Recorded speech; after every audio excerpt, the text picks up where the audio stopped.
유튜브 바이블스쿨 성경을 여행하다 첫 번째 시간입니다.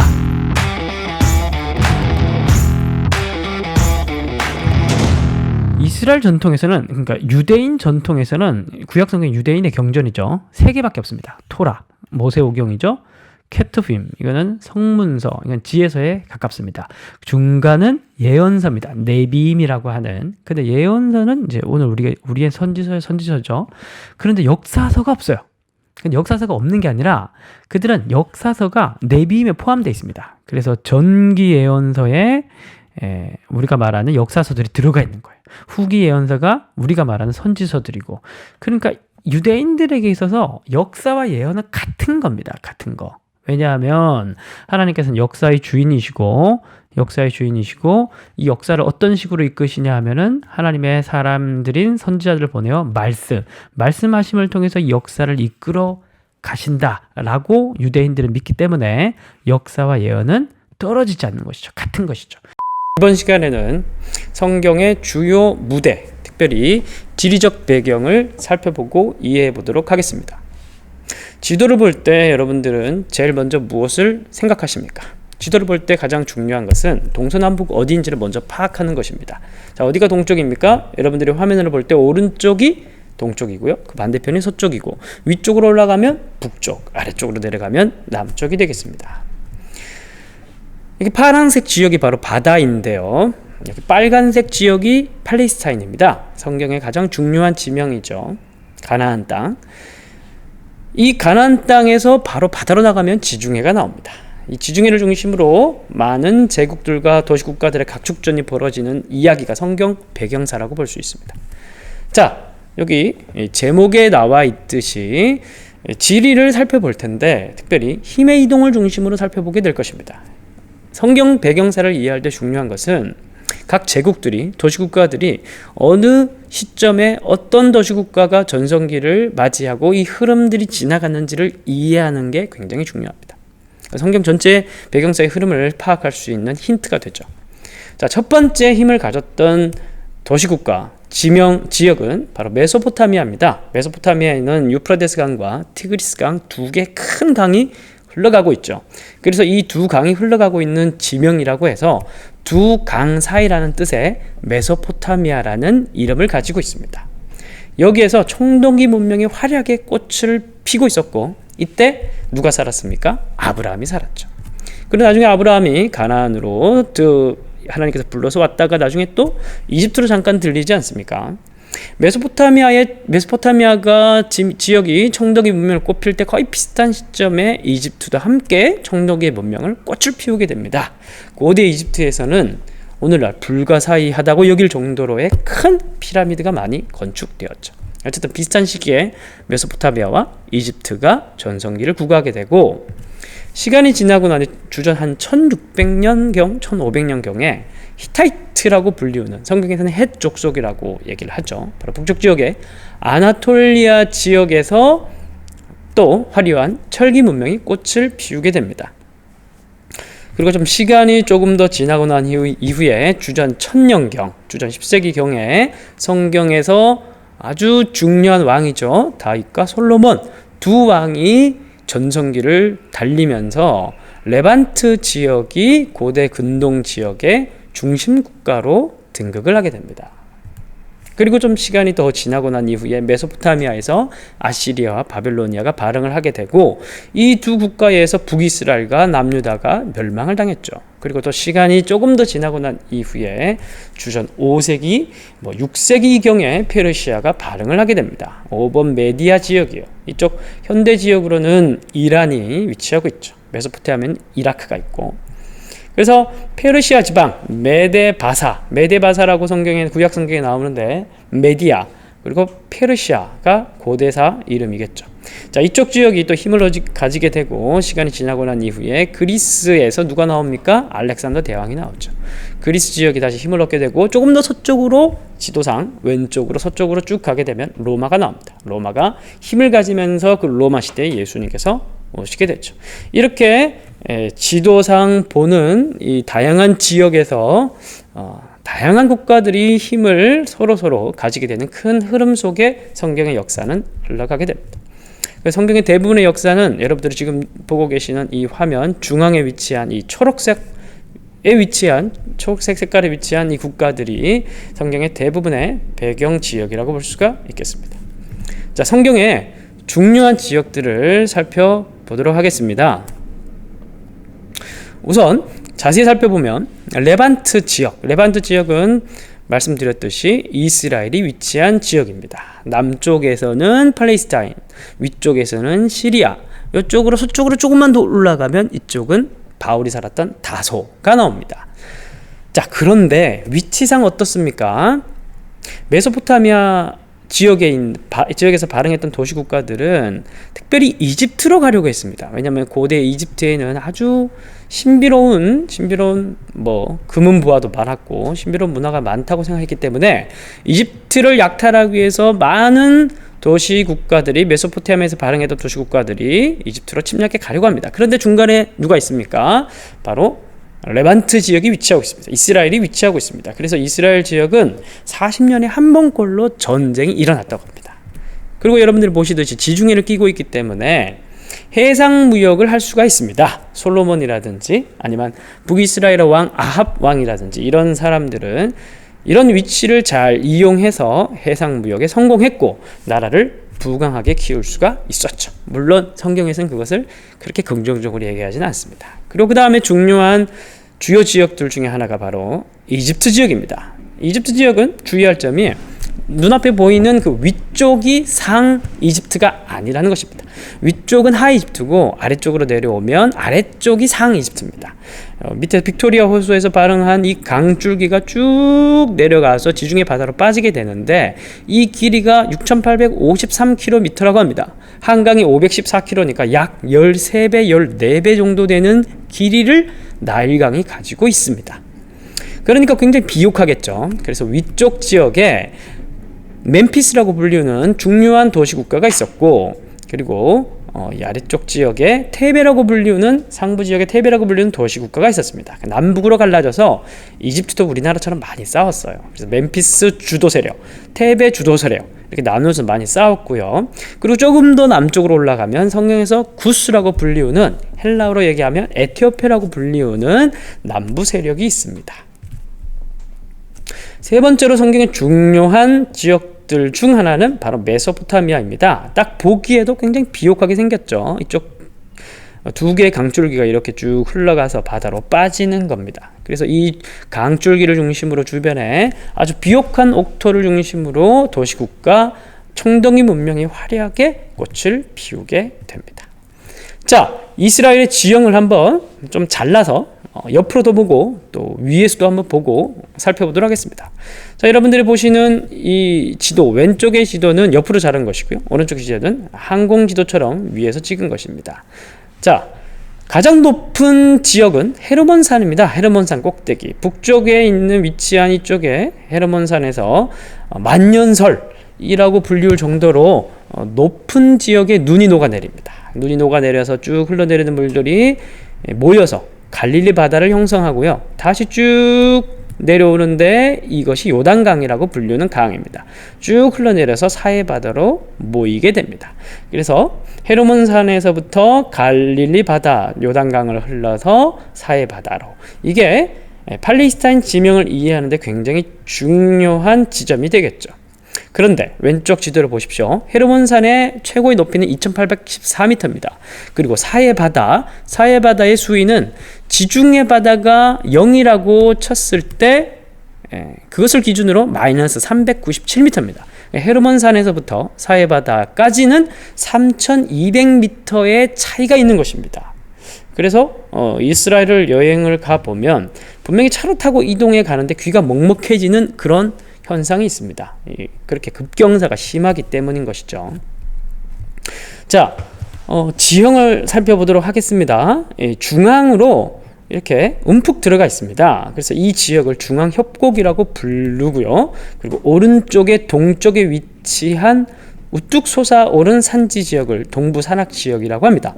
동부산악지역에선 중요한 특징이 암몬, 모압, 에돔이라고 불리우는 이방 민족들이 살고 있었다는 것입니다. 그리고 왼쪽으로 가보면 또한 움푹 솟아있는 산악지역을 서부산악지역이라고 하는데, 여기 특별히 빨간색 칸으로 되어 있죠. 중요하기 때문입니다. 이 서부산악지역에서는 성경의 중요한 지명들이 다 나옵니다. 그래서 예루살렘부터 해서 세겜 이런 지역들이 다 있습니다. 바로 하나님의 백성들이 거주했던 중요한 가나안 지역이 서부산악 지역입니다. 그리고 조금 더 왼쪽으로 서쪽으로 가보면 바다로 빠지는 길목에 넓고 긴 길쭉한 해안평야가 펼쳐져 있습니다. 이것을 서부 해안평야라고 하는데, 성경에서 블레셋 족속들이 살고 있는 땅이었습니다. 자, 이제 도로를 살펴보도록 하겠습니다. 여러 가지 도로가 있지만 대표적인 도로 3가지의 도로만 살펴보도록 하겠습니다. 조금 전에 봤던 그 서부 해안평야로 펼쳐져 있는 도로가 바로 해변길 도로입니다. 해변도로입니다. 이 지도는 아까 봤던 그 지도를 옆으로 눕혀놓은 지도예요. 여기서부터 요단강이 쭉 흐르고 갈릴리 바다가, 여기가 사해 바다가 위치하고 있습니다. 이것을 기준으로 서쪽으로 봤을 때 서부 해안평야를 중심으로 해변길이 펼쳐지고 있고요. 이쪽 지역은 주로 이집트에서 군사를 이동할 때 해변길을 통해서 많이 이동합니다. 그래서 이 해변길은 주로 군사들이 많이 이동했던 도로이기 때문에 전쟁들이 많이 일어났어요. 그래서 하솔 지역, 무깃도 지역, 아벡 지역, 가자 지구가 있습니다. 자, 무깃도 지역은 계시록에 보면 아마겟돈이라고 얘기하죠. 그 지명이 바로 이 무깃도 지역입니다. 전쟁이 많이 벌어지는 상징적인 지역이죠. 그리고 바로 서부 산지 지역, 서부 산지 지역을 보면 이쪽에도 도로가 있습니다. 이 도로를 산지길이라고 합니다. 족장길이라고 합니다. 이 족장길에는 성경의 중요한 지명들이 다 나옵니다. 세겜, 예루살렘, 여기는 헤브론 지역이 있습니다. 여기에서는 그 아브라함, 그리고 이삭, 야곱, 이런 사람들이 다 이쪽 지역에 거주하며 살았죠. 그래서 하나님께서 약속의 땅으로, 젖과 꿀이 흐르는 약속의 땅으로 데려간다고 해놓고 막상 와보니 산지 지역이었습니다. 무엇이 과연 젖과 꿀이 흐르는 땅이냐? 영적인 의미가 있는데 그것은 뒤에 가서 조금 더 살펴보도록 하고, 동쪽으로도 중요한 도로가 있으니 이 도로를 가리켜 왕의 대로로 갑니다. 모세가 이 길로 가려고 했는데 이 길목을 에돔이 지키고 있었기 때문에 못 들어갔죠. 에돔이 허락하지 않아서. 그래서 멀리 돌아갔던 이야기가 또 모세오경에 기록되어 있습니다. 왕의 도로는 주로 상인들이 이동한 도로라고 합니다. 자, 그렇다면 성경에서는 분명히 이 팔레스타인 지역, 가나안 지역을 젖과 꿀이 흐르는 땅이라고 얘기했는데 과연 축복의 땅이라고 할 수 있는가? 그도 그럴 것이, 메소포타미아에서 이집트로 이동하기 위해서 많은 군사들이 이동하면서 많은 전쟁들이 벌어졌었습니다. 40년에 한 번꼴로. 그리고 서쪽 지역에서도 이집트를 정복하기 위해서 늘 팔레스타인을 통과를 했죠. 그리고 로마에서도 메소포타미아를 정복하기 위해서 반드시 팔레스타인을 통과해야 했었습니다. 배를 통해서 이집트로 이동해서 다시 육로로 팔레스타인을 통과해서 가나안을 통과해서 메소포타미아로 이동을 했죠. 우리의 소망은 통일이지만 이스라엘 백성들의 소망은 평화였습니다. 평화를 갈망했었습니다. 전쟁이 많았기 때문입니다. 그리고 산지 지역이었습니다. 그리고 우상 숭배가 많았습니다. 과연 이런 지역을 축복의 땅이라고 얘기할 수 있는가? 세 번째 시간, 수메르 문명입니다. 수메르 문명의 역사적 배경은 창세기 1장에서 11장까지의 내용과 관련이 있습니다. 자, 오늘부터 본격적으로 성경 이야기 속으로 들어가게 되는데요. 1장에서 11장까지의 내용에서는 두 개의 중요한 사건이 나옵니다. 첫 번째 사건은 노아의 홍수 심판이고요. 두 번째 사건은 바벨탑 사건에 관한 이야기입니다. 이 두 가지 사건은 나름대로의 공통된 특징을 가지고 있습니다. 그것은 첫 번째, 심판에 관한 이야기가 나오고요. 두 번째, 구원에 관한 이야기가 나옵니다. 그리고 이 심판과 구원에 대한 이야기는 사실 노아와 바벨탑 사건만이 아니라 그 이후에 진행되는 계시록까지 진행되는 계속 반복되어지는 어떤 패턴의 이야기입니다. 그래서 성경을 이해할 때 가장 중요한 두 개의 축이 있다면 그것은 하나는 하나님의 심판이고 또 하나는 그와 동시에 일어나는 하나님의 구원입니다. 사실 이 두 가지는 다른 것으로 보이지만 똑같이 세상을 사랑하시는 하나님의 통치 행위라는 것을 우리가 기억하고 창세기 1장부터 11장까지 나오는 이 반복되는 이야기를 기억했으면 좋겠습니다. 자, 오늘 본격적으로 들어가서 1에서 11장까지의 지리적 배경을 살펴보도록 하겠습니다. 자, 먼저 1에서 3장까지는 선악과와 인간에 대한 이야기죠. 우리는 에덴 동산의 이야기를 너무 비역사적이거나 좀 신화적인 이야기로 생각할 수 있겠지만 성경에서는 어떤 분명한 역사적 지리적 장소를 언급하면서 역사성의 사실을 좀 높이는 그런 모습을 보입니다. 그래서 에덴에서 강이 흐르는데 이 강들이 하윌라 구스 아수르에 이렇게 흘러가는 유프라데스 강, 히데겔, 이런 강들은 실제 역사 속 지금도 존재하고 있는 강들의 이름이기도 하죠. 뿐만 아니라 가인과 아벨에 대한 이야기에서 가인이 살인을 저지르고 에덴 동산 동쪽 노 땅에 도망을 합니다. 자, 이 지역은 이 메소포타미아가 이쪽 지역이라고 한다면 이 남부 지역 하단 이쪽에 에덴 동산이 위치하고 있었고 동쪽이라고 하니 아마 이란 쪽에 가까운 메디아에 좀 가까운 땅으로 도망했던 것으로 보입니다.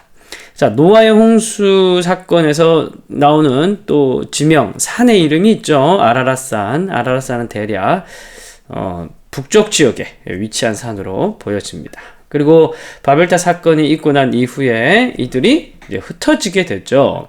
그리고 그들이 흩어지는 이야기 속에서 성경 본문에서는 시날 평지를 만나 거기에 거주하기 시작했다라는 표현이 있습니다. 시날 평지는 수메르를 가리키는 또 다른 고대사적 표현입니다. 그래서 아라랏산에서 이제 내려온 노아의 후손들이 이렇게 퍼지면서 메소포타미아 전 북부와 남부 지역에 흩어지면서 도시 국가를 형성하고 메소포타미아 남부 지역에 위치한 가장 남쪽 지역에 이 도시 국가들이 모여있는 지명을 이제 수메르 지역이라고 하고 여기에서 인류 최초의 발전된 청동기 문명이 나타났다고 고대사에서는 이야기를 합니다. 자, 다시 또 다른 지도로 살펴보겠습니다. 여기 여러 가지 많은 고대 메소포타미아의 도시 국가들이 많이 있죠.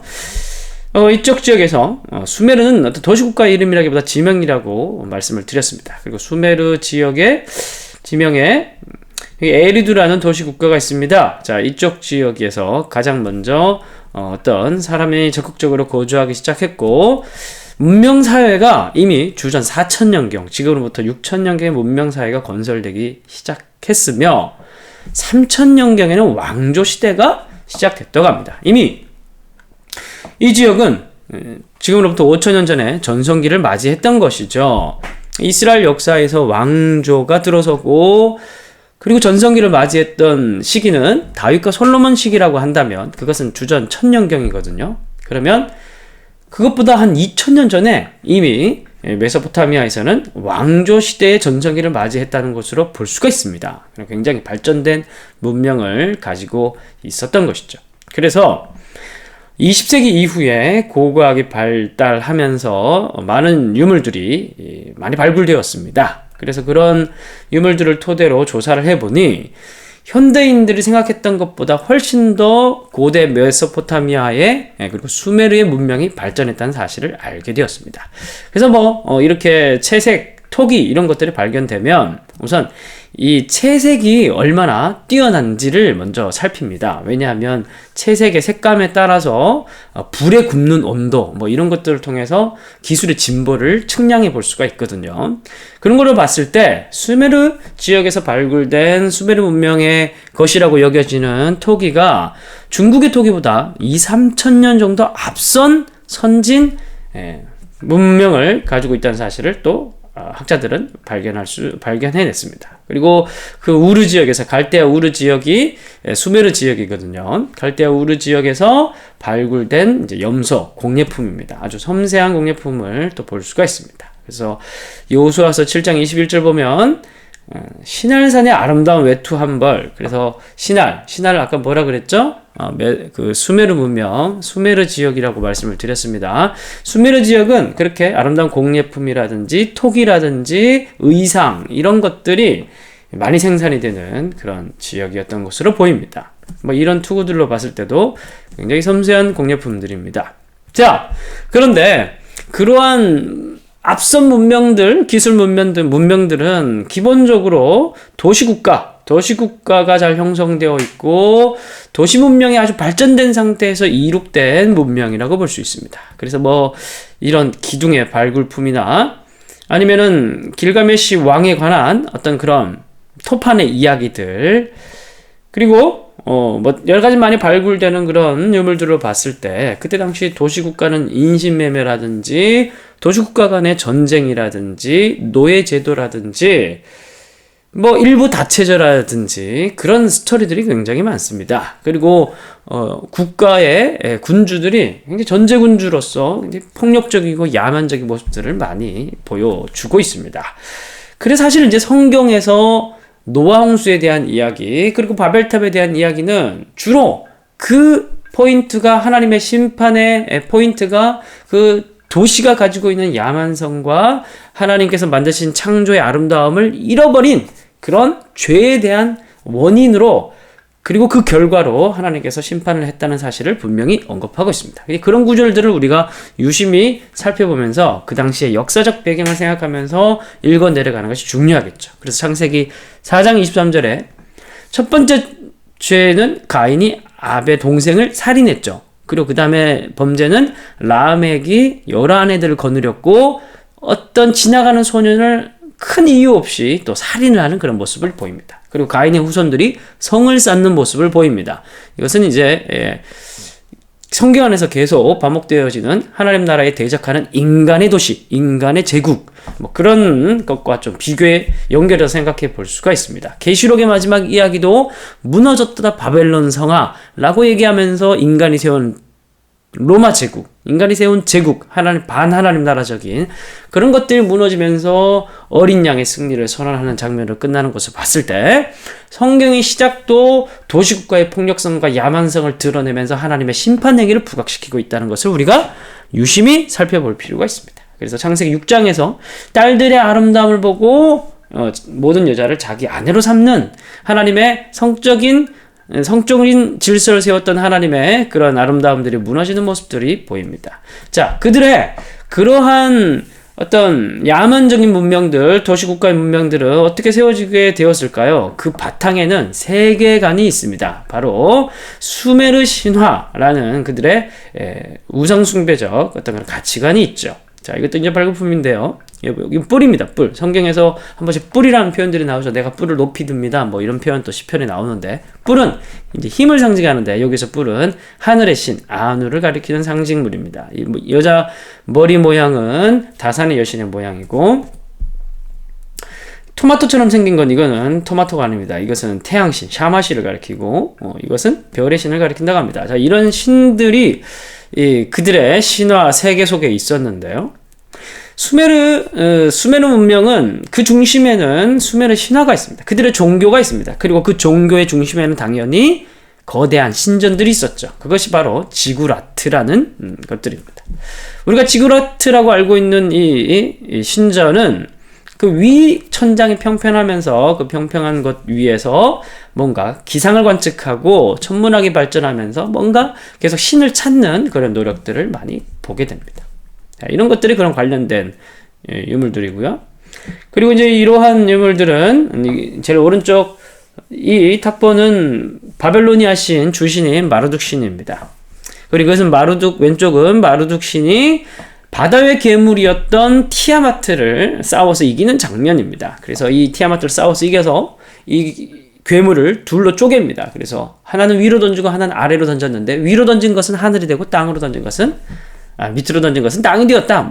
그 중요한 것은 그리고 남겨진 괴물의 피입니다. 그 괴물의 피를 진흙과 이겨서 인간을 만들었다. 이런 이야기들이 당시 수메르 종교 신화에 있습니다. 그리고 그들은 인간의 존재를 그렇게 하찮게 보는 것이죠. 그리고 마르둑 신이 인간을 만든 이유는 하급 신들이 상급 신을 섬기는 공양, 어떤 봉사, 이런 것들을 대체하기 위해서 만든 겁니다. 그래서 인간에게 제사를 받고 음식을 받고, 그 인간은 그렇게 신을 위한 어떤 하인적 존재, 노예적 존재로 만 이제 생각을 하고 있는 겁니다.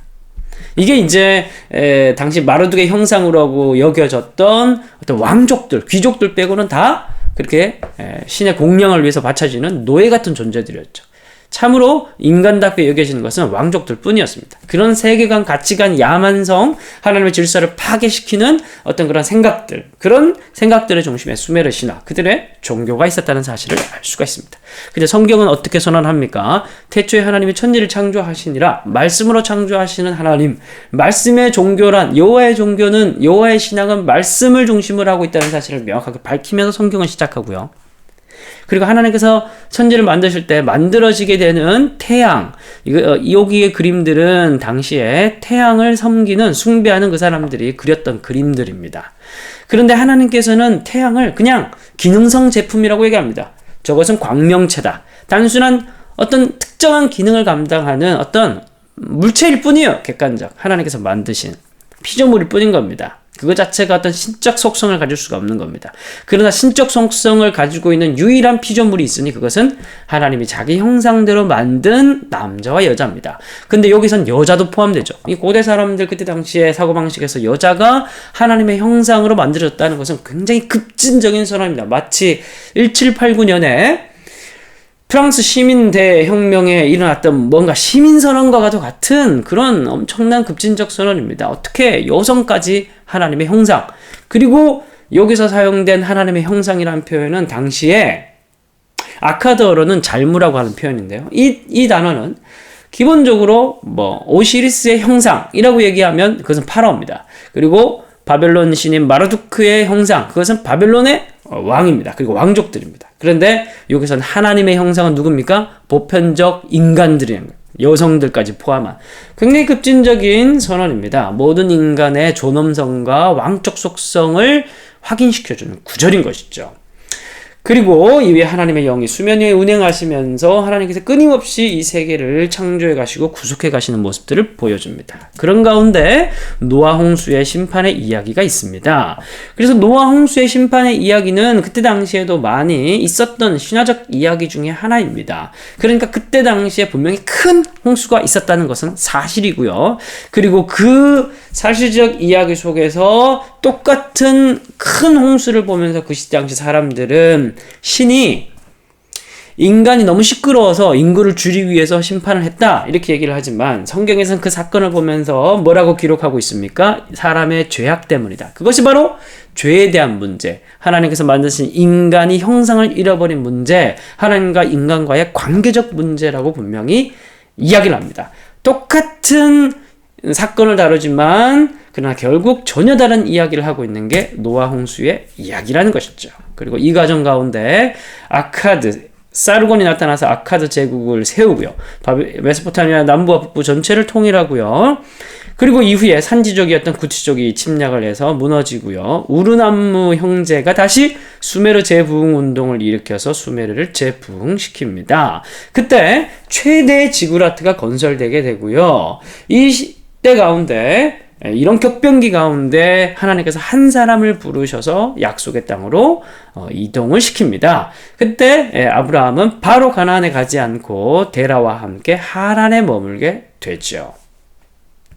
자, 여기까지 이야기가 창세기 1장부터 11장까지의 이야기였고요. 여기서 반복되는 패턴, 심판과 구원의 이야기, 그리고 그 구원의 이야기 가운데에서 하나님께서 노아를 부르셨듯이 바벨탑 사건 이후에 한 사람인 아브라함을 부르시면서 하나님의 구원의 방식이 앞으로 어떻게 진행될 것이라는 것을 미리 보여주는 역할을 합니다. 자, 오늘은 여기까지 하도록 하겠습니다.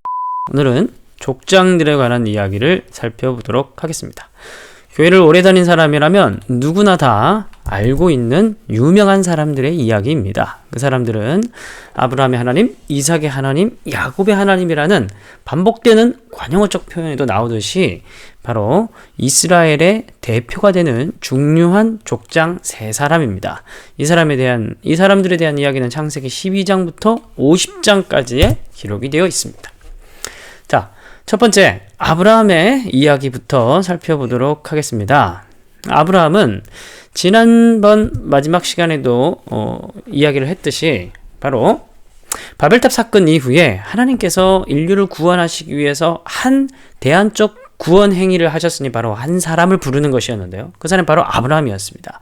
그 아브라함은 바벨탑 사건의 어떤 배경이 되는 갈대아 우르, 바로 수메르 문명이 발상했던 그 메소포타미아 남부 지역, 이 지역에서 살고 있었던 사람인데 하나님께서 말씀으로 그를 불러내시죠.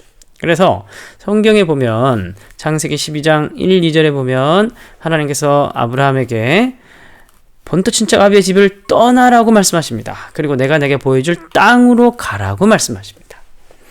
자, 이 말씀에 아브라함이 순종을 해서 갈대아 우르에서 밧단 아람에 이르기까지 아주 먼 길을 떠나게 되는데요. 그런데 사실 이 말씀에 순종한 행위 자체가 그렇게 쉬운 행동은 아니었을 것입니다. 왜냐하면 갈대아 우르에서 밧단 아람까지, 하란까지의 거리는 약 900km였기 때문에 그렇습니다. 아직 태블릿을 사지 않아서 마우스로 이 글씨를 쓰다 보니까 제가 쓰고도 이게 글자인지 기호인지 헷갈리는데, 어쨌든 900km나 되는 먼 길을 가야 했기 때문에 결코 쉬운 길이 아니었습니다. 당시 고대 근동에서는 치안이 불안했기 때문이죠. 자칫 잘못하면 이 이동했던 가족들이 이방인들에게 몰살을 당할 수도 있었기 때문입니다. 그러나 믿음의 말씀에 의지해서 믿음으로 순종해서 아브라함의 가족은, 데라의 가족은 우르에서 하란으로 떠났죠. 그런데 하란 지역에 대한 설명을 잠깐 하도록 하겠습니다. 하란의 지역은 교통의 요충지였습니다. 바로 히타이트, 아르메니아 지역이었던 히타이트 지역과 메소포타미아 지역, 그리고 시리아 지역을 잇는 중간에 위치하고 있었기 때문입니다. 교통의 요충지였죠. 그리고 하란이라는 지역은 바로 달신을 숭배하는 곳이었습니다. 이게 이제 이슬람 사원의 모양인데요. 그쪽 지역에서, 하란 지역에서 발견했던 유물입니다. 여기에 달신을 숭배했던 유물의 흔적들이 많이 나타나고 있습니다. 메소포타미아 신 중에 한 신이죠. 달신은 7신 중에 한 신입니다. 그래서 메소포타미아 남부에 살고 있었던 데라의 가족들은 하란의 지역의 사람들이 섬기고 있었던 달신을 받아들이는데 어렵지 않았을 것입니다. 그래서 데라의 가족들은 하란에 머무르게 되고요. 그때 하나님께서 창세기 12장에 나타나셔서 아브라함에게 이제 데라가 죽었으니 본토 친척 아비디의 가문을 떠나서 이제 약속의 땅으로 가라고 말씀하시죠. 자, 그래서 이 계보인데요. 바로 최상위에 데라가 있습니다. 그리고 나머지 그 밑에 자식들이 4명이 있는데요. 이 4명의 자식들 중에 한 사람이 바로 아브라함입니다. 자, 그런데요. 이 아브라함의 가장 중요한 인물이죠. 주인공인데, 이 아브라함과 사라는 누이의 관계입니다. 누이. 그리고 그때는 아직 친족 결혼이 허용되었던 시기였기 때문에. 그리고 나머지 두 형제 중에 하란은 일찍 죽습니다. 그리고 나홀만 형제가 남아있는데, 이 나홀은 하란에 그냥 남기로 합니다. 그리고 아브라함과 사라만 약속의 땅으로 하란에서 이동을 하게 됐죠. 그리고 이후에 아브라함이 이삭을 낳고, 그리고 이제 이삭의 야곱을 낳게 되는데, 이제 이들이 아브라함의 가문을 형성하죠. 그런데 하란에 누가 남아있다고 했습니까? 나홀이 남아있었고, 나홀은 밀가와 결혼을 해서 부두엘을 낳게 되고, 부두엘은 라반을 낳게 됩니다. 라반에게서 레아와 라헬이 나오게 되죠. 근데 나중에 야곱이 사고를 치고 에서를 피해서 도망을 가죠. 그때 야곱이 라반 집으로 가죠. 아직 하란에 남아있는 나홀의 집안인 겁니다. 그래서 라반의 딸인 두 딸과 야곱이 결혼을 하게 되는 거죠. 매우 복잡한데요. 잠깐 또 생각하면서 이 도표를 보면 그렇게 어렵지 않게 이해할 수 있을 것이라는 생각이 듭니다. 자, 어쨌든 아브라함의 이동을 잠깐 살펴보도록 하겠습니다. 자, 그런데 아브라함의 이야기는 굉장히 많은 분량에 기록되어 있습니다. 창세기 12장부터 22장 이후에까지 기록되어 있는데요. 근데 아브라함의 이 긴 이야기는 바로 하나님 나라 백성으로서의 모형을 제공합니다. 바로 하나님 백성은 어떤 사람이어야 하는가, 어떤 존재인가를 설명하는 중요한 모델로서 아브라함이 성경 안에 위치하고 있다는 것이죠. 자, 그런 의미에서 아브라함의 이동을 살펴보면서 정의를 내려보면요. 아브라함은 처음에 말씀에 보면 세겜으로 이동했다가 그 다음에 베델로 이동합니다. 이 아브라함이 이동할 수 있었던 근거는 무엇입니까? 창세기 12장에 나타났던 하나님의 말씀, 그리고 내가 너와 함께 하겠다는 하나님의 약속에 바로 기초를 하고 있죠. 그래서 아브라함은 약속을 따라 이동하는 사람이었기 때문에 그의 삶의 기준은 하나님의 약속이었습니다.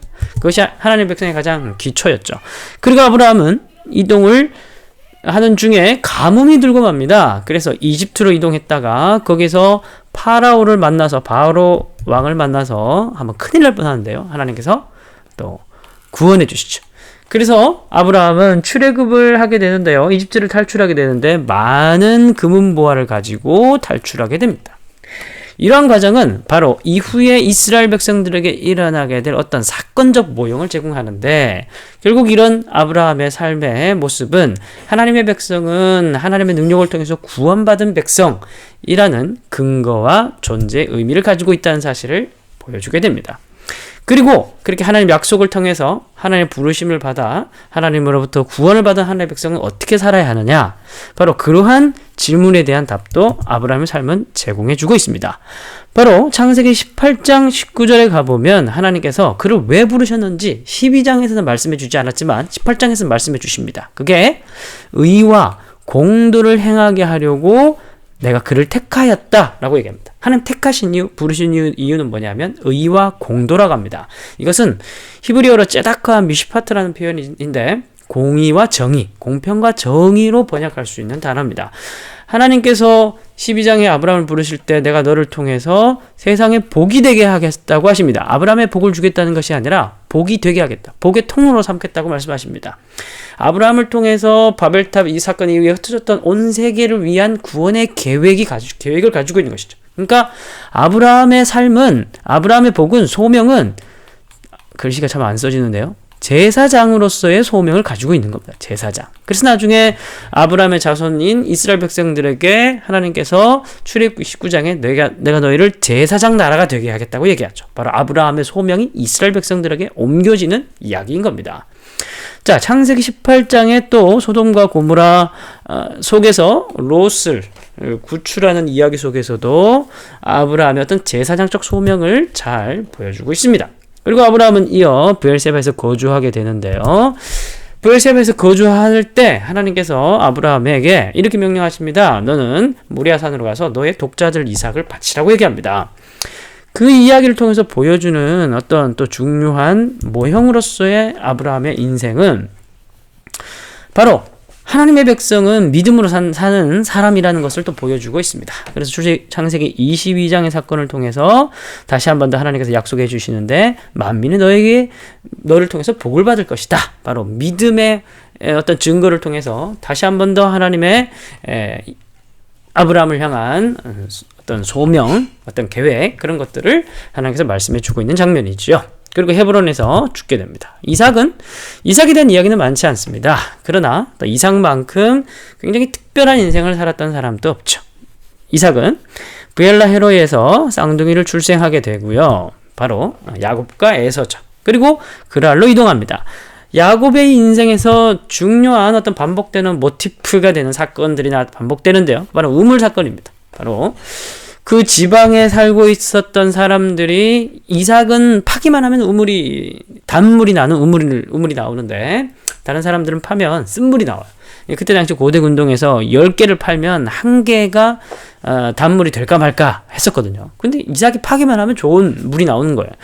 그런데 이 시샘한 다른 본래 살고 있었던 사람들이 이것을 시샘해서 이삭에게 경고를 합니다. 넌 이것도 우리에게 이것을 주고 떠나지 않으면 너를 해치겠다. 그런데 야곱은 싸우지 않습니다. 그냥 평화롭게 그들에게 줘버리고 다시 브엘세바로 이동합니다. 자, 브엘세바 이름 뜻은 브엘은 우물이란 뜻이고 세바는 맹세라는 뜻입니다. 여기에서도 우물을 팠는데 또 단물이 나오는 거예요. 사람들이 깜짝 놀랐습니다. 그래서 우리가 너의 삶을 보니까 하나님이 함께 하시는구나. 그러면서 그들과 세바, 맹세를 합니다. 조약을 맺습니다. 너는 우리를 해하지 말고 우리도 너를 해하지 않겠다. 그리고 이삭의 삶을 통해서 보건대 하나님의 백성은 다른 이웃과의 어떤 관계를 맺으며 살아야 하느냐, 그것을 보여주는 모형적 인물입니다. 이 세상 사람들은 뺏고 아웅다퉁하며 살지만 하나님의 백성들은 싸우지 않고 오히려 자기 것을 내어주면서 하나님의 복이 세상 가운데 흘러가는 것을 보여주게 만드는 사람이라는 것입니다. 자, 이삭의 삶은 그렇게 정리하도록 하겠습니다. 그리고 그 파란만장한 인생을 살았던 야곱의 이야기를 지금부터 살펴보도록 하겠습니다. 자, 야곱은 이스라엘의 모형으로 존재합니다. 바로 이스라엘 백성, 실제 이스라엘 국가적, 민족적 이스라엘의 모형을 제공하고 있습니다. 그런데 구약 성경에서 이스라엘은 결코 좋은 민족으로 묘사되고 있지는 않습니다. 끊임없이 하나님께 불순종해서 결국 주전 587년에 멸망당해서 포로기를 맞이했던, 그리고 메시아 예수님이 오셨지만 십자가에 못 박아 죽였던 좋지 않은 민족으로 기록됩니다. 그렇습니다. 야곱의 인생은 그들의 모형으로 제공하기 때문에 구약성경 창세기에서도 그렇게 좋게 묘사되고 있지는 않습니다. 자, 이삭이 임종을 맞이해서 야곱과 에서에게 축복을 하려고 하는데 여기서 우여곡절 사건이 있었죠. 바로 야곱이 형의 축복을 가로챈 것입니다. 그래서 화가 난 에서를 피해서 야곱은 도주하게 됩니다. 부엘세바에서요. 그래서 부엘세바에서 베델 루스까지 이동을 하게 되는데요. 우리가 모두 잘 알고 있듯이 예루살렘과 부엘세바는 사흘길입니다. 3일길. 이게 바로 아브라함이 모리아산으로 이삭을 데리고 갔던 거리죠. 근데 아브라함은 3일 길이 걸렸습니다. 그런데 야곱은 여기에서 베델, 이 예루살렘 위의 지방까지 반나절 0.5일 만에 달려가게 됩니다. 굉장히 급했던 것이죠. 에서는 쫓아오고 있었고 야곱은 도망갔습니다. 그런데 이 베델이란 곳은 바로 아브라함이 가나안에 들어왔을 때 첫 번째 제단을 쌓았던 곳이기도 합니다. 그래서 베델이라는 이름 뜻은 베트엘, 엘은 하나님의 뜻이고 베트는 집이라는 뜻입니다. 하나님의 집. 구약 성경에서 하나님의 집은 성전을 뜻하는 곳입니다. 하나님을 만날 수 있는 곳. 거기에서 아브라함은 하나님을 만났고 제단을 쌓았습니다. 야곱도 이곳에서 형을 피해서 이까지 달려와서 한숨을 돌리면서 쉬고 있는데 꿈에 바로 이런 신전이 나타납니다. 그러면서 천사들이 오르락내리락 한다고 합니다. 천사들이, 여기에 바로 신이 거하는 공간이었고, 여기 이제 야곱이 누워있죠. 자고 있는 거죠. 이거 환상입니다. 꿈에서 보이는 겁니다. 천사들이 오르락내리락 하면서 뭔가 하늘과 땅을 이어주는 그런 모양을 보여줍니다. 여기서 하나님께서 이삭에게 약속을 하시죠. 아브라함에게 약속하듯이 내가 너를 지켜주겠다. 이 약속을 믿고 야곱은 외가 하란으로 가게 되고, 더 사기꾼이었던 라반을 만나서 고생을 하다가 결국 하나님의 도움으로 거부가 되어서 다시 약속의 땅으로 들어오게 됩니다. 디나의 강간 사건도 있고 여러 가지 많은 우여곡절이 있었지만 헤브론에 정착을 하게 되고, 그런데 야곱은 끊임없이 불순종하는 사람이라고 했습니다. 바로 야곱의 인생의 말년이 좋지 않은데요. 바로 12명의 아들을 낳았는데 그 중에 10명의 아들의 상태가 되게 좋지 않았습니다. 그들은 바로 야곱이 편애했던 요셉을 죽이려 했죠. 바로 그것과 관련된 그림입니다. 그들은 요셉의 옷을 들고 와서 그들이 요셉이 죽었다 이렇게 야곱에게 얘기하고, 야곱은 매우 슬퍼하는 모습을 보입니다. 개가 짖고 있네요. 바로 너희들은 나와 똑같다, 개 같은 놈들아, 그렇게 얘기하는 것 같기도 하고, 그렇게 형들의 모습은 좋지 않았습니다. 그런데 이것은 바로 앞으로 불신실할 하나님의 백성으로서 그러나 패역한 삶을 살게 될 역사를 보여줄 이스라엘에 대한 어떤 단면을 보여주고 있다고 볼 수 있습니다. 야곱은 이렇게 슬퍼하였습니다. 그리고 이제 요셉의 이야기가 아주 길게 나오는데요. 요셉은 아주 착한 사람으로 묘사가 됩니다. 신실한 사람으로. 그리고 끊임없이 형들을 찾는 그런, 마치 예수님이 우리를 찾듯이 하나님의 모습을 보여주는 것 같은 선한 사람으로 묘사됩니다. 그리고 요셉은 우여곡절 끝에 이집트로 팔려가게 되고요. 형들은 요셉을 팔고 흥정하는 어떤 그런 그림의 모습을 보여줍니다. 자, 요셉의 이야기는 참 감동을 주는 그런 이야기로서 어떤 코란에도 기록이 되어 있고요. 많이 각색되어 있고, 원본은 성경이죠. 이렇듯 여러 가지 이야기로 요셉은 우여곡절 끝에 이집트에 정착하지만, 그러나 거기서 불행으로 끝나지 않고 총리로 성공하는 이야기로 끝나게 됩니다. 결국 요셉의 성공을 통해서 하나님께서는 가뭄이 들었던 그 고대근동 그 시기에 야곱의 족속들을 보호하시면서 생육하고 번성하게 하셔서 바로 이스라엘 민족을 구성하게 하는 하나님의 약속이 지켜지고 시행되어지는 그런 도구로 요셉의 고난을 사용하시는 그런 이야기로 끝이 나게 됩니다. 출애굽의 역사적 배경을 이번 시간에 살펴보도록 하겠습니다. 여러분들은 이집트 하면 무엇이 가장 먼저 딱 떠오르십니까? 분명히 피라미드가 떠오를 것입니다. 그런데 이 피라미드는 신왕조라든지 시간이 지나고 난 이후에 건설되었던 것이 아니라 이집트 초기, 지금으로부터 한 4,000년, 4,500년 전에 이 거대한 피라미드가 세워졌습니다. 최초의 피라미드가 3왕조 조세르 파라오 때 건축되었는데요. 62m나 된다고 합니다. 제가 직접 이집트를 다녀온 증거 사진입니다. 실제로 보면 정말 거대한 건축물입니다. 돌 하나의 무게가 2.5톤이 됩니다. 그리고 230만 개의 화강암 이런 돌들로 구성된 피라미드가 쿠프왕의 피라미드라고 합니다. 역사상 최대 규모고요. 에펠탑이 1889년에 건축이 되었는데 그 이전까지 가장 높은 높이의 건축물이었다고 합니다. 그러나 그러한 발전된 고대 이집트의 상황이라고 하더라도 유광조에 들어서 파라오의 권위가 약화되면서 혼란기에 빠져들어가게 됩니다. 그것이 제1혼란기로 불리는 이집트 역사 기간인데요. 이때 테베라고 하면 이집트의 하부에 위치해 있는 곳이죠. 이집트의 상부가 있고 그리고 하부가 있습니다. 아니, 여기가 하부고 여기가 상부입니다. 이 상부의 수도가 테베이고요. 하부의 수도가 멤피스입니다. 이렇게 나눠져서 서로가 남북이 갈라져서 싸웠던 기간이 제1혼란기라는 겁니다. 자, 이 기간이 끝나고 난 이후에 11왕조가 들어서면서 통일이 되게 되고요. 그리고 12왕조 때 이집트 단순한 건축 기술이 아니라 천문학과 의학과 기학이 비약적으로 발전하는 기간이 됩니다. 이때 이집트의 수에즈 운하까지 이때 건설이 될 정도로 굉장한 비약적 발전을 이루었다고 합니다. 후대에 모세가 이집트 왕궁에서 자랄 때 분명히 이러한 이집트의 뛰어난 선진 문물들을 배웠을 것입니다. 그리고 이 12왕조 때 되게 독특한 점은 아문라라는 퓨전 신이 탄생하게 된 것입니다. 퓨전, 말 그대로 혼합주의적 신인데요.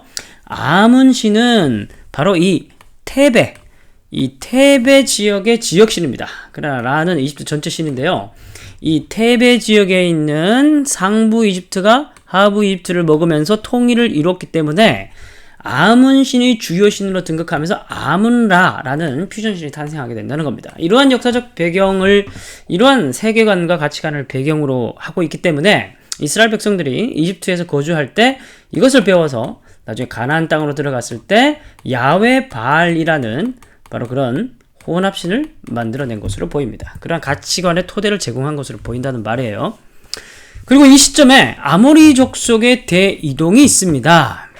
아모리 족속이라고 하면 특별한 어떤 지역에 있었던 민족이 아니라 이렇게 여러 군데 흩어져 있었던 유목민족들입니다. 이 대거 유목민족들이 이동을 하게 되어 메소포타미아의 바벨로니아 왕국을 세우게 됩니다. 이 바벨로니아는 주선 587년에 이스라엘을 멸망시켰던 바벨로니아가 아니고요. 그 왕국은 신바벨로니아고 구바벨로니아입니다. 최초의 바벨로니아죠.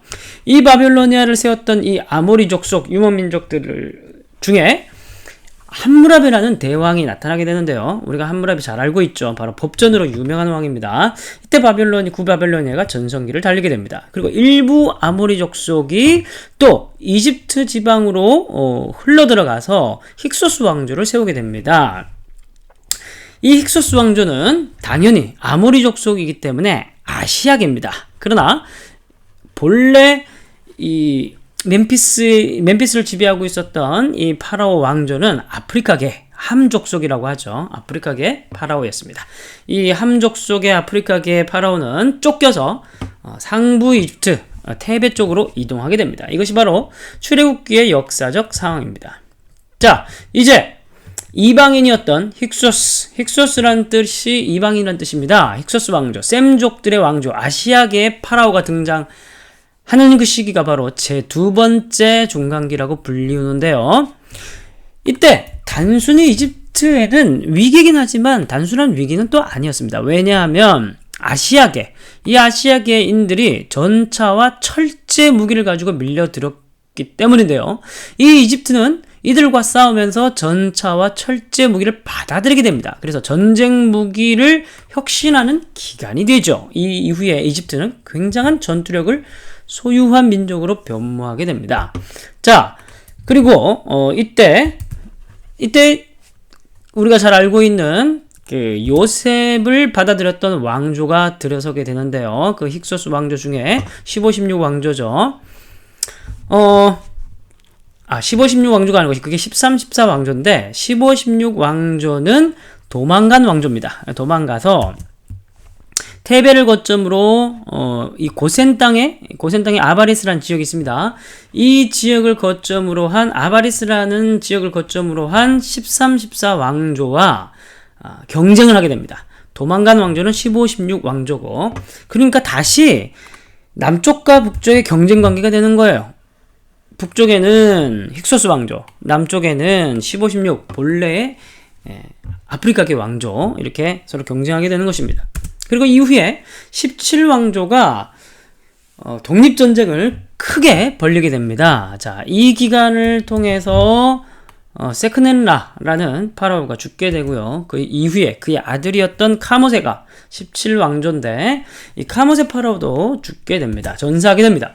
그의 동생이었던 아흐모세 시대에 가서야 드디어 독립에 성공하게 됩니다. 이로써 신왕조가 시작되게 되고요. 신왕조가 이제 18, 19 왕조가 되는데요. 이 18, 19 왕조의 신왕국은 이집트 최고의 전성기를 달렸던 기간이 됩니다.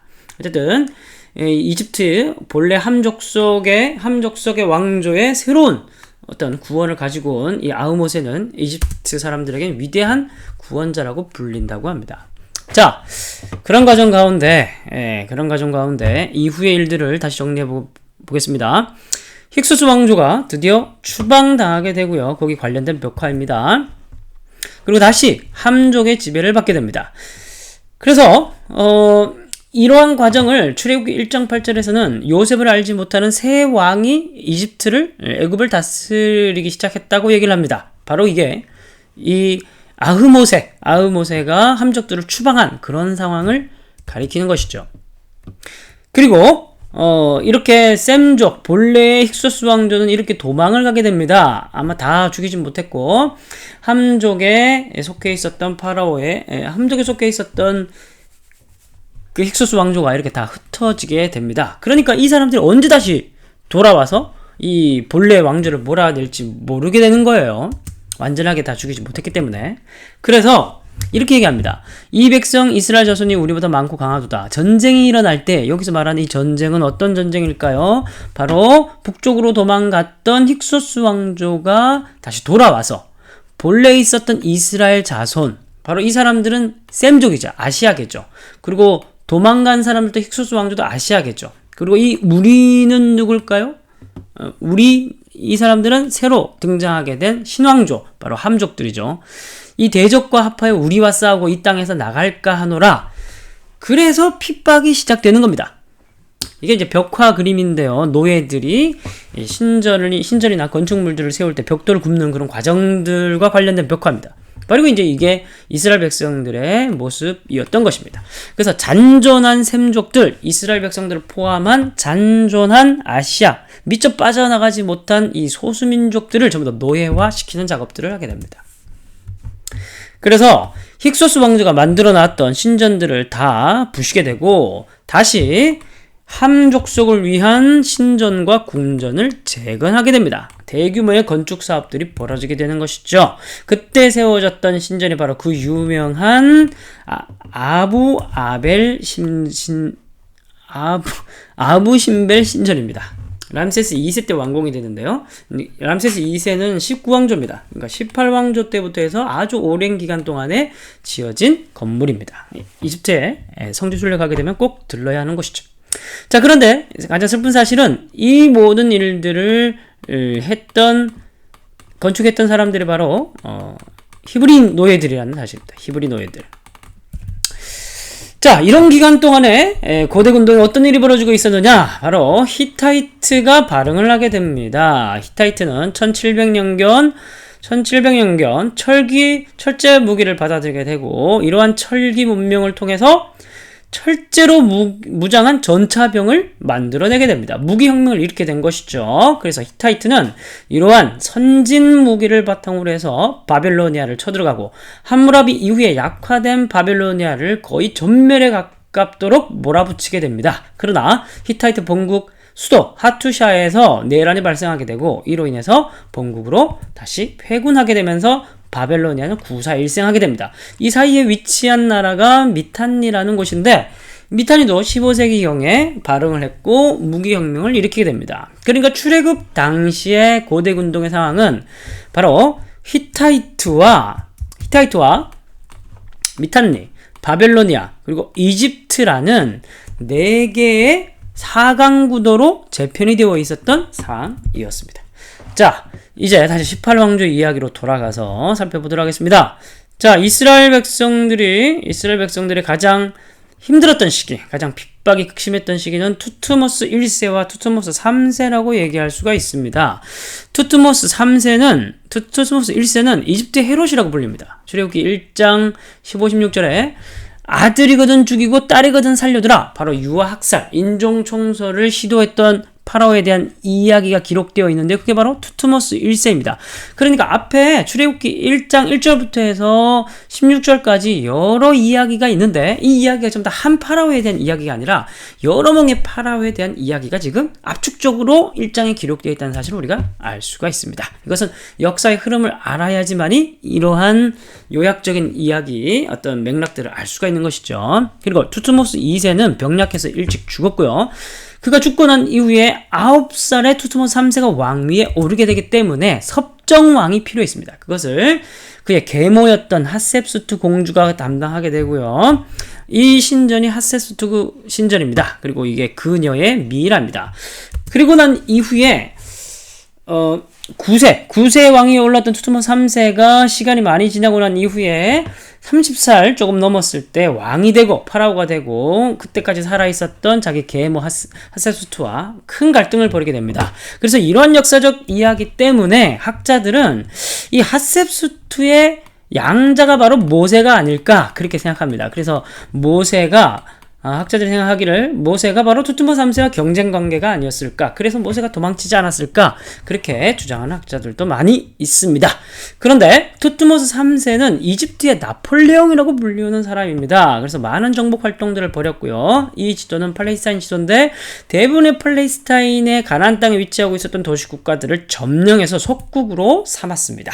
그래서 더 북방으로 진출할 수 있었으나 바로 이 삼국에 의해서 막히게 되고요. 그래서 이집트의 영토는, 출애굽 당시 이집트의 영토는 바로 이집트뿐만이 아니라 팔레스타인 지방까지 속국으로 삼아서 이 지역이 이집트의 영향력 아래에 있었습니다.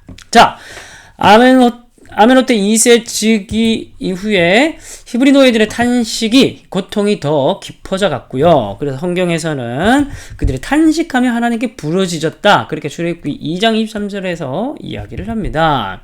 과연 하나님은 무엇을 하고 있었을까요?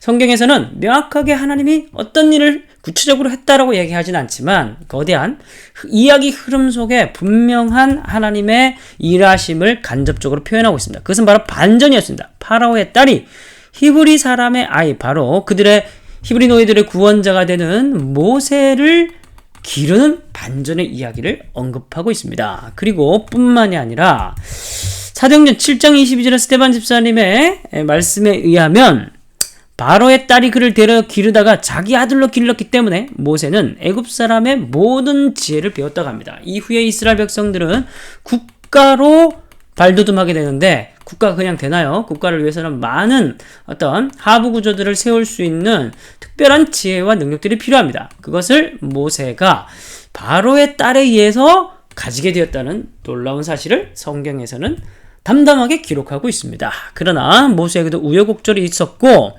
살인을 했던 일 때문에 파라오에게 쫓기게 됩니다. 그래서 모세는 바로 미디안 땅으로 도망하게 되면서 광야에서 40년이라는 긴 시간을 보내게 됩니다.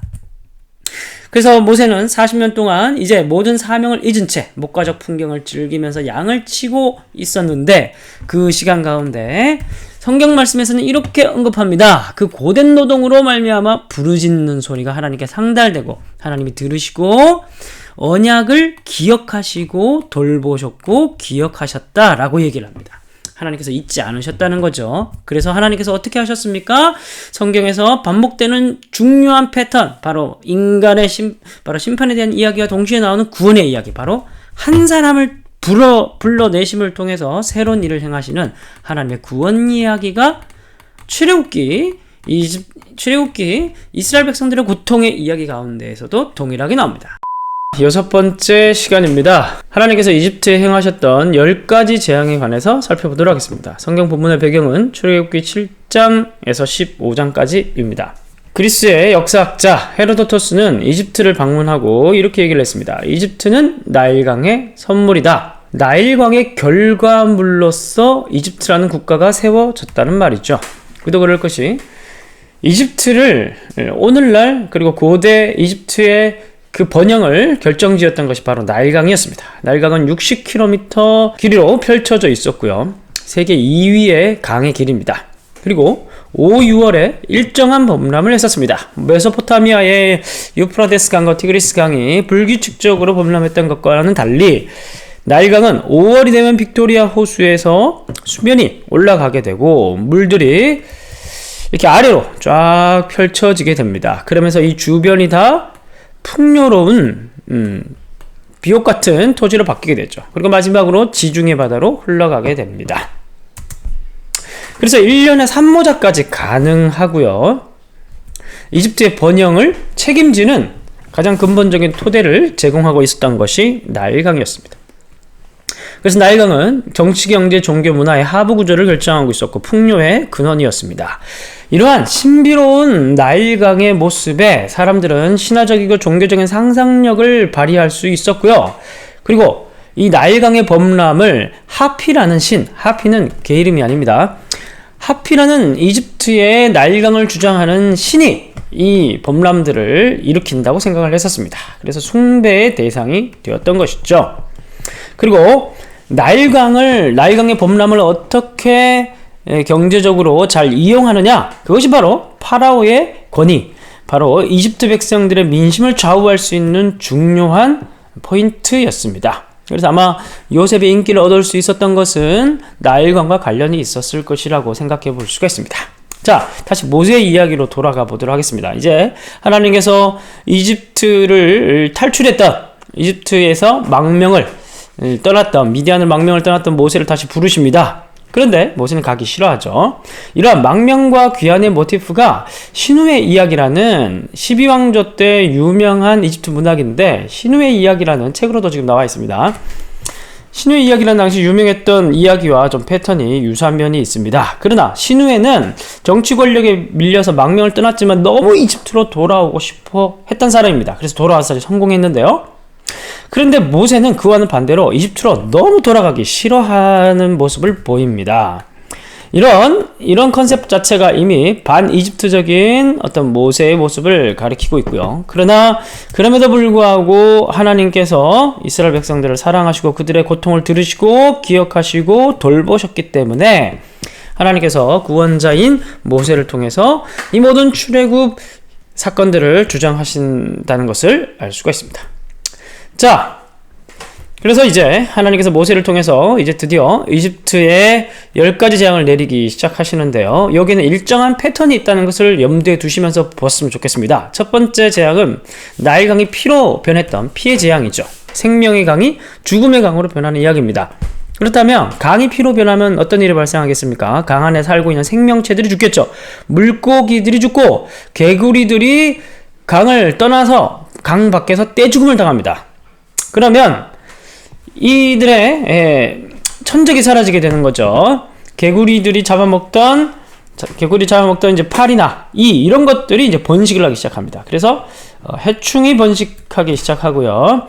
그리고 밖에 나가서 죽었던 물고기와 개구리들의 사체들 속에서 바로 이제 악질과 독종 같은 전염병의 바이러스가 펴지기 시작합니다. 그러니까 피, 개구리, 이, 파리, 악질, 독종 이렇게 쭉 이어지는 재앙의 이야기는 사실 연쇄적이라고 볼 수가 있는 거예요. 연쇄적. 그리고 이 모든 재앙들은 자연과 관련이 또 있습니다.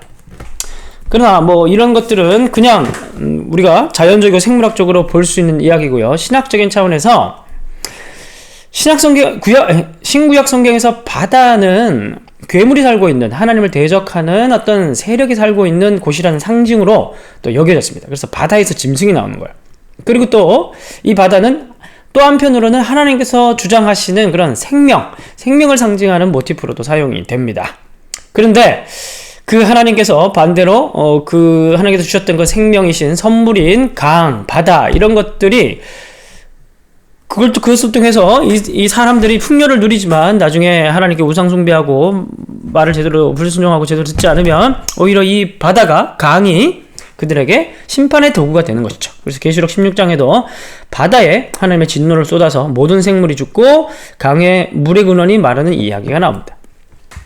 그리고 계시록 16장에도 연속해서 악한 종기가 나고 또 그럼에도 불구하고 그들이 회개하지 않는 그런 이야기가 나옵니다. 그래서 계시록 16장의 이야기는 출애굽기에 일어났던 출애굽기의 어떤 재앙이 다시 모티브가 반복되는 모습을 보이고 있습니다. 자, 연속되는 재앙들은 우박이 내리게 되고요. 그리고 메뚜기 재앙이 또 이어지게 됩니다. 자, 메뚜기 재앙이나 우박의 재앙이나 아까 봤던 그 전염병 재앙이나 이런 재앙들은 기본적으로 내가 내 하나님 여호와의 말씀을 청종하지 아니하고 하나님 말씀을 순종하지 아니하고 듣지 아니한 결과로 나타나게 됐다라고 신명기 28장에서 얘기합니다. 복과 저주에 관한 본문이죠. 그러니까 저주를 받는 이유가 뭐냐면, 심판을 받는 이유가 뭐냐면 말씀을 듣지 않았기 때문이에요. 그래서 이 모든 저주가 내게 와서 너를 따르고 이 모든 저주가 너에게서 표징이 될 것이다. 바로 네가 하나님 말씀에 순종하지 않은 표징이 될 것이다. 이렇게 얘기합니다. 그러니까 하나님께서 지금 이집트에게 내리고 있는 이 재앙은 특별한 목적이 있는데 그것은 바로 하나님을 너희들이 이제 생명의 근원이신 하나님을 믿으라는 거예요. 나일강을 중심으로 해서 너희들의 풍요를 섬기지 말고 우상 숭배하지 말고 지금 역사하시는 살아계신 하나님의 능력을 보고 돌이켜 하나님께 돌아오라. 그런 메시지가 되는 것입니다. 그러나 이집트는 끝까지 파라오는 돌이키지 않고 버티게 되죠. 그래서 마지막에 그들의 대표신이었던 태양신 라를 처단하는 듯한 그런 모양의 어떤 재앙이 나타나는데 그게 어두움 재앙입니다. 그리고 이제 장절 죽음까지 이어지게 됩니다. 자, 10가지 재앙이 출애굽기에서 아주 긴박하게 쭉 이어지고 있는데요. 그게 단순하게 이야기와 사건만으로 의미가 있는 것이 아니라 또 신학적인 중요한 이야기가 있습니다. 바로 재앙의 이야기마다 마지막에 반복되는 표현이 있습니다. 그것은 애굽 사람이 나를 여호와인 줄 알리라. 그리고 여호와 같은 이가 없는 줄을 알게 하리니 내 백성에게 내려 온천에 나와 같은 이가 없음을 내가 알리라. 근본적으로 재앙이 가지고 있는 목표는 하나님의 선교입니다. 하나님의 자기 계시, 하나님께서 역사 속에서 자기를 드러내시면서 그 백성들이, 인간들이 하나님을 알아보게 만들고 하나님께 예배하게 만들기 위한 목적을 가지고 있는 것입니다. 하나님의 선교인 거예요. 심판이라는 방식을 통해서. 결국 심판이라는 것도 구원하기 위한 하나님의 선하신 목적을 가지고 있는 겁니다. 자, 그런 의미로 정리를 해보면 이 손은 하나님의 능력을 가리킵니다. 하나님의 능력이 나타나죠. 하나님의 능력은 이스라엘 백성들에게는 구원이라는 방식으로, 이집트 백성들에게는 징계라는 방식으로 나타납니다. 심판이라는 방식으로 나타납니다. 그러나 이 모든 것이 다 이집트 백성이 나타나는 모든 것이 다 단순한 심판은 아닙니다. 그들이 회개하고 돌아오면 그들도 또한 출애굽, 구원받는 백성이 될 수 있는 거예요. 그래서 출애굽기 12장 38절에 수많은 잡족, 수많은 이민족들이 함께 출애굽을 했다고 얘기합니다. 이집트 백성이라도 하나님의 능력을 통해서 회개하고 돌아오면 구원을 받을 수가 있는 것입니다. 그래서 출애굽의 대상이 되는 모든 자들은 하나님의 능력들을 보고 깨닫는 모든 자들은 함께 하나님 나라의 백성이 될 수 있는 것입니다. 그러나 그들이 회개하지 않고 끝까지 뻣뻣하게 버티게 되면 죽음, 멸망, 심판의 결과는 멸망이 그들에게 찾아오게 되는 것입니다. 자, 드디어 홍해를 건너는 이야기를 살펴보겠습니다. 이스라엘 백성들이 이제 홍해를 건너려고 하자 이집트 파라오는 끝내 이스라엘 백성들을 포기하지 못하고 병거 600승, 우리로 말하면 탱크 600대를 데리고 최정예 군사를 데리고 이스라엘 백성들 뒤를 쫓습니다. 이집트 18왕조는 이집트 왕조 중에 거의 최고의 전투력을 자랑하는 왕조였습니다. 그런데 이스라엘 백성들은 이제 홍해를 건너서 이렇게 블레셋으로 올라가는 해안도로라고 하죠. 해안도로를 타러 쭉 올라가면 사흘, 늦어도 일주일 안에는 도착할 수 있는 거리였습니다. 그러나 이쪽 지역에 가나안 땅을 속국으로 통치하는 이집트의 또 최정예 수비군이 주둔하고 있었다고 합니다. 그런 이유 때문에 이렇게 올라가진 않았고요. 하나님께서는 이스라엘 백성들에게 율법을 주시고 하나님과 언약을 맺게 하기 위해서 시내산으로 광야로 이끌어 내십니다. 자, 그것은 다음 화 때 살펴보게 될 것이고요.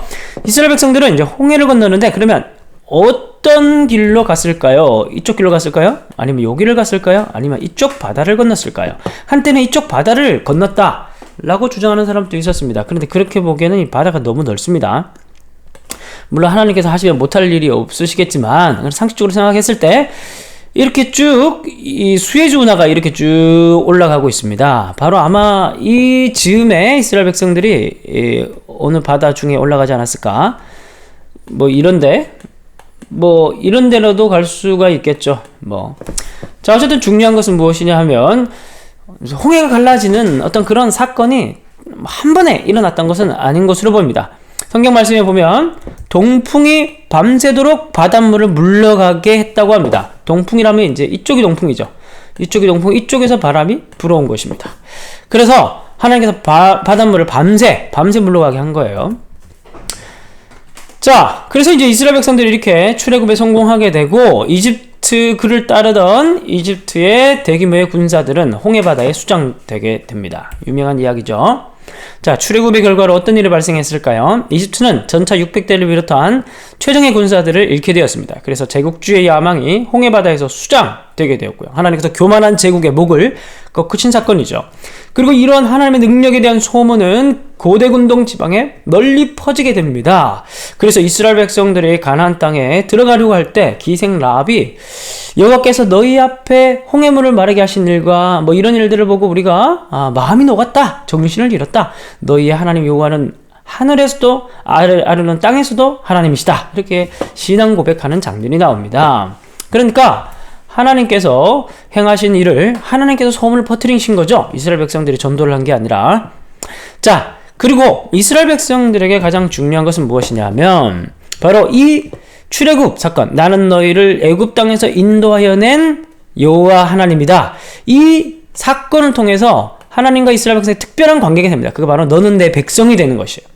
출애굽 사건을 기반으로 해서 이스라엘 백성들은 하나님의 백성이 된 것입니다. 오늘 우리로 적용을 하자면 그리스도의 십자가의 구원 사건을 통해서 우리가 하나님의 백성이 된 것과 똑같은 것입니다. 다른 말로 또 뒤집어서 얘기하면 그리스도의 십자가와 부활이라는 그 구원의 모티프는 근본적으로 출애굽 모티프를 배경으로 하고 있습니다. 죽음에서 생명으로 건져내는 이야기, 그런 패턴. 자, 이 이야기를 통해서 우리는 어떤 교훈을 얻을 수가 있을까요? 우리는 참 한국교회만큼 선교를 많이 하는 또 나라는 없죠. 그래서 우리는 우리게 이렇게 열심히 선교하는데 도대체 하나님은 뭐하고 계시냐고 그렇게 생각할 때가 많습니다. 너무 하나님께서 하신 일이 답답해 보입니다. 그러나 성경을 보면 하나님 다 하셨어요. 이스라엘 백성들이 한 것은 별로 없습니다. 그냥 하나님께서 이끄시는 대로 탈출했을 뿐이고 기생 라합의 그 복음을 전했던 것도 이스라엘 백성들이 아니라 하나님이 복음을 전했던 것입니다. 하나님께서 언약을 통해서 다 준비해 놓으셨고 홍해를 건너게 하시고 하나기를 준비하시고 그리고 10가지 재앙을 베푸시면서 하나님께서 선교를 다 하셨습니다. 그래서 이스라엘 백성들이 홍해 앞에서 두려워 떨고 있을 때 하나님께서 두려워하지 마라. 너희는 가만히 서서 하나님께서 행하시는 일들을 보라. 너희는 가만히 있을지어다. 가만히 있으라는 말을 자주 합니다. 그래서 선교라는 것은 바로 선교 지역에 가서 하나님께서 하셨던 일들을 우리가 지켜보고 목도하고 찬양하고 예배하는 행위가 선교의 행위라는 생각이 듭니다. 성경을 여행하다 7번째 시간입니다. 7번째 시간은 바로 광야 생활에 대해서 살펴보도록 하겠습니다. 범위는 출애굽기에서부터 신명기까지입니다. 지난번 시간 이스라엘 백성들은 출애굽을 하였죠. 바로 이스라엘 백성들은 이 이집트, 여기는 하부 이집트입니다. 여기서 나일강이 쭉 흐르고 있고요. 람세스에서 발응을 해서 이스라엘 백성들은 시내산까지 이동을 하고 시내산에서 다시 가나안 땅으로 올라가는 과정을 겪게 될 것입니다.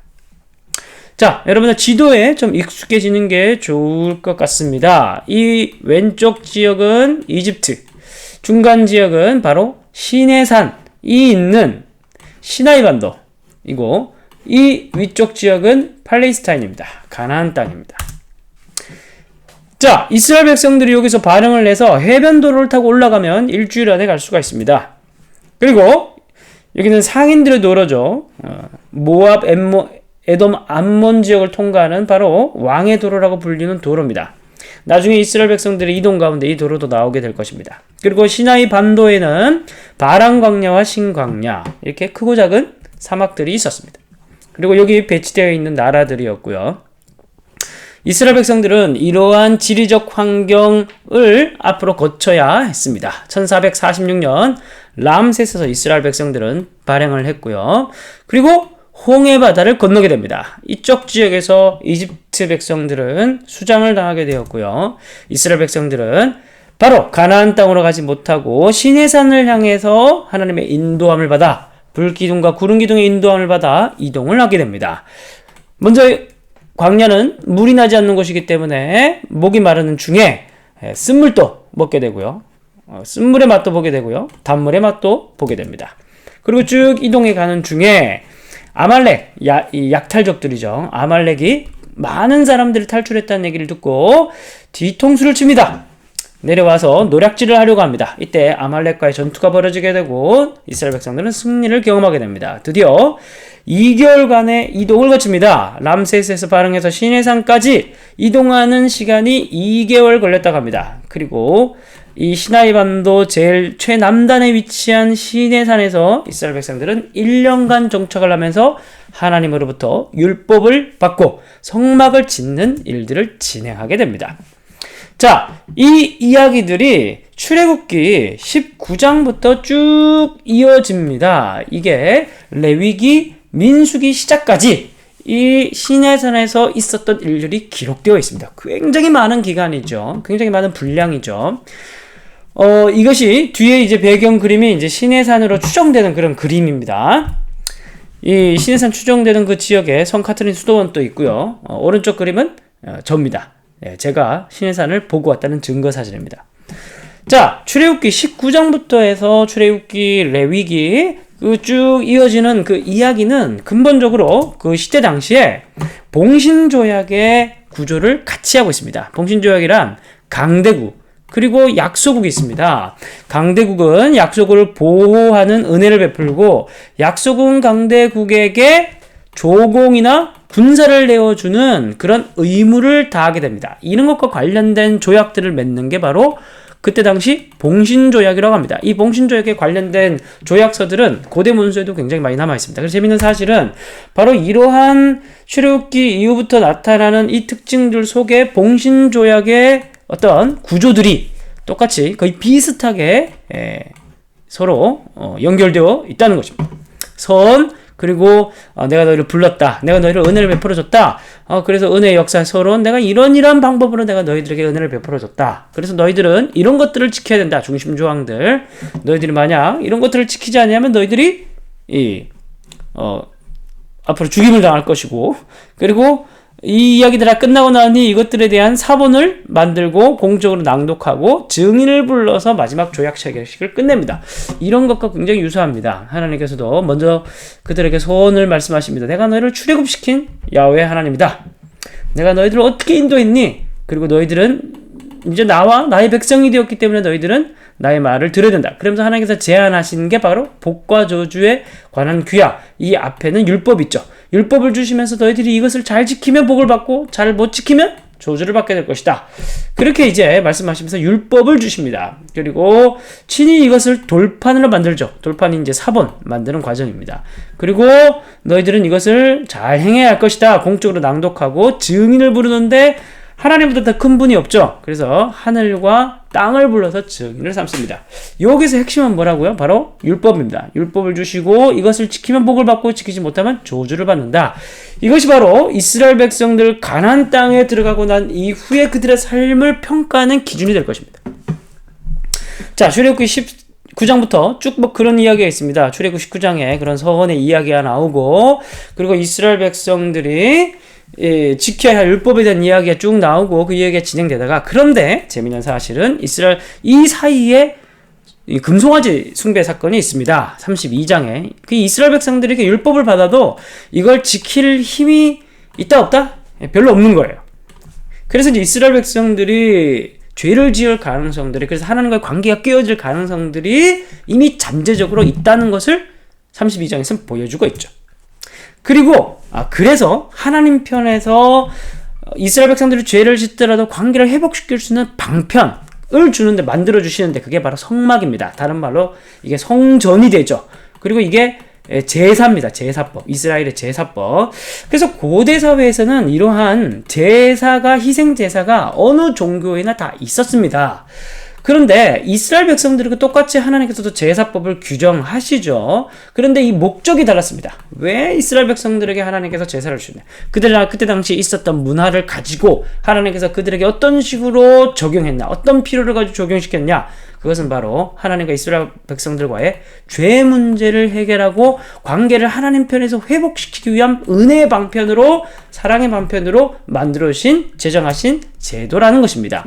그런데 이게 후대 이스라엘 역사에 갈수록 이게 문자적이고 기계적인 차원에서 이스라엘 백성들이 제사를 이해하게 됩니다. 그러면서 그냥 멋대로 지들이 불의하게 살더라도 제사만 드리면, 하나님께서 제물만 많이 드리면 하나님께서 우리 용서해 주실 것이다, 뭐 그렇게 생각을 합니다. 그래서 내가 수수의 고기를 먹겠냐? 염소의 피를 마시겠냐? 감사로 제사, 진짜 제사의 본질은 뭐냐 하면 감사, 바로 제사자의 마음과 제사자의 헌신적인 태도, 바로 제사자 그 자신을 원하는 것이다. 그렇게 본질을 하나님께서 새롭게 하시는 그런 말씀이 있는데요.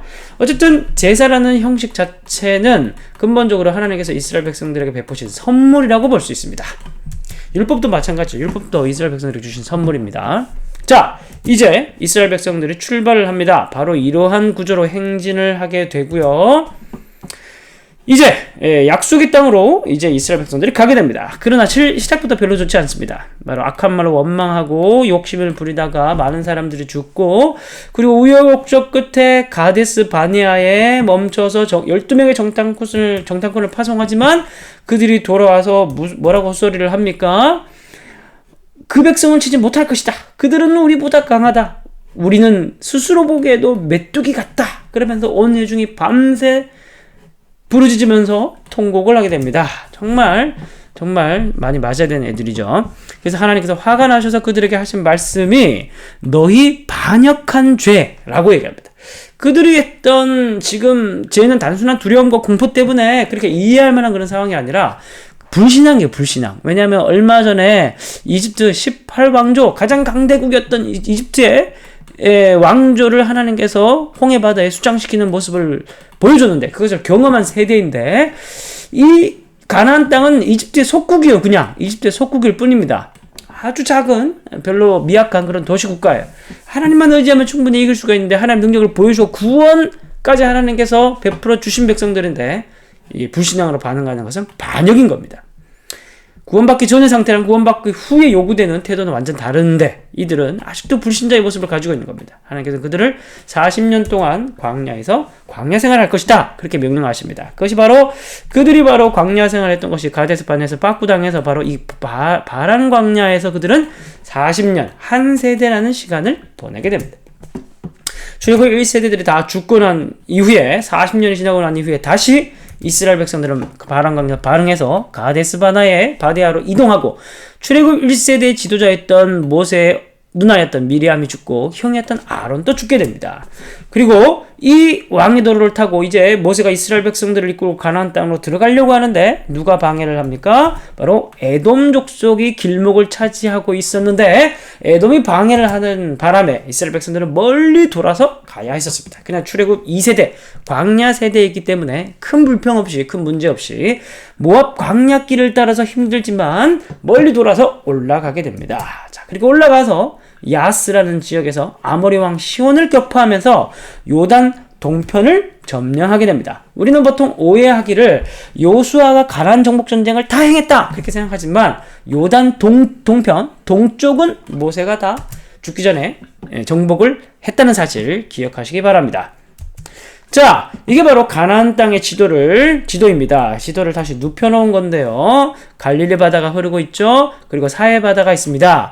이 갈릴리 바다와 사해 바다를 잇는 강은 바로 어떤 강입니까? 요단강입니다. 요단강을 기준으로 이 위쪽이 동편이고 이 아래쪽이 서쪽이 되겠죠. 이쪽이 서쪽 해안평야, 여기가 산지길이 됩니다. 자, 아모리 왕 시온을 격파하고 모세는 그것으로 끝나지 않고 곧장 북쪽으로 쭉 올라가서 바산 지역을 격파합니다. 왜 하필이면 북쪽 위쪽까지 올라가서 모세는 바산을 격파해야 했었는가? 바로 바산족들은 길이가 9규빗, 너비가 4규빗, 거인 족속이었기 때문에 그렇습니다. 고대 이제 이렇게 발굴된 이 해골들인데요. 고대 사회에서 거인족들이 있었습니다. 그러니까 모세는 자기가 죽기 전에 여호수아, 그 뒤에 리더십을 이어받을 여호수아가 힘들지 않게 하기 위해서 이미 요단 동편 마음대로 가나안 땅 본진에 들어가서 정복할 수 있도록 후진을 모세가 다 정리를 해준 것입니다. 그리고 새 출발 1년 후에 모압 평지에서 느보산에서 모세는 죽게 됩니다. 이게 바로 느보산의 모습입니다. 느보산에서 내려다보면 이렇게 가나안 땅이 훤히 보입니다. 모세가 굉장히 들어가고 싶었겠죠. 느보산 위에 있는 어떤 장식품인데요. 자, 그래서 이제 너무너무 들어가고 싶어서 좀 들어가면 안 됩니까? 이렇게 얘기하니까 하나님께서 너는 그리로 들어가지 못하리라 아주 매몰차게 말씀을 하십니다. 그래서 결국 모세가 죽게 되는데요. 모세는 성경 안에서 어떤 존재일까요? 아브라함은 신앙의 시조이고 야곱의 다른 이름은 이스라엘이죠. 그렇듯이 야곱은 민족의 시조입니다. 그래서 모세는 종교국가의 시조입니다. 모세를 통해서 법이 구성됐고 그리고 땅을 차지하고 들어가게 되었습니다. 그래서 모세는 땅, 그리고 법, 이런 요소들을 완성시킨 사람이기 때문에 종교국가로서의 시조, 굉장히 이스라엘 민족에게 중요한 사람이 되는 것이죠. 그리고 그 무엇보다 성경적인 차원에서 모세가 중요한 이유는 하나님께서 모세에게 너와 같은 한 선지자라고 표현하셨듯이 모세는 최초의 선지자입니다. 그렇기 때문에 이후에 모세가 기록한 그 율법서, 창세기부터 창출 레민신, 신명기까지 이 5권에 적은 율법서인데요. 나중에 이후의 선지자들, 이후의 모든 예언자들은 모세가 기록했던 그 5권의 책 위에서 그 책을 기준으로 이스라엘 백성들을 평가하게 됩니다. 예언의 기준, 계시의 기준은 바로 모세가 되는 것이죠. 그런 의미에서 성경적으로 모세는 굉장히 중요한 사람입니다. 이렇게 중요한 사람을 하나님께서 왜 들어가지 못하게 하셨을까요? 모세 없이 과연 가나안 땅 정복을 할 수 있을까요? 그러나 우리가 앞으로 계속 살펴보게 될 것인데 성경은 영웅서사가 아닙니다. 바로 하나님이 다 하시는 것을 목도하는 이야기가 바로 성경의 이야기입니다. 진짜 하나님 다 하셨을까요? 맞습니다. 정말 하나님이 다 하셨습니다. 다 하셨고 앞으로 다 하실 것입니다. 모세가 없더라도 분명히 하나님께서 이스라엘 백성들을 가나안 땅으로 이끌어 가시는 것들을 보게 될 것입니다. 오늘은 가나안 정복 전쟁에 관해서 살펴보도록 하겠습니다. 대략 시간적인 연대는 BC 1404년 정도로 추정을 하고 있습니다. 출애굽 연대는 보수학자들이 1446년으로 잡고 있습니다. 출애굽 이후에 광야 한 세대 40년이 지나고 1, 2년 정도 시간이 지나고 난 이후에 대략적인 시간입니다. 1404년. 1404년이 여호수아서의 시대적, 역사적 배경의 연대가 되겠습니다.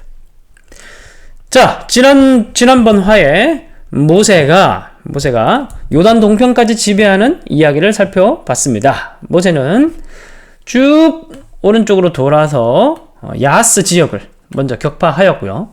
다시 쭉 북쪽으로 올라가서 바산 왕옥을 격파했습니다. 그래서 후방을 든든하게 만드는 일을 마무리 짓고 모세는 여호수아에게 리더십을 이양을 했죠. 그리고 누보산에서 가나안 땅을 바라보면서 약속을 바라보면서 죽음을 맞이하게 됩니다. 이제 남은 지역은 바로 중부와 남부와 북부 지역이 되겠습니다.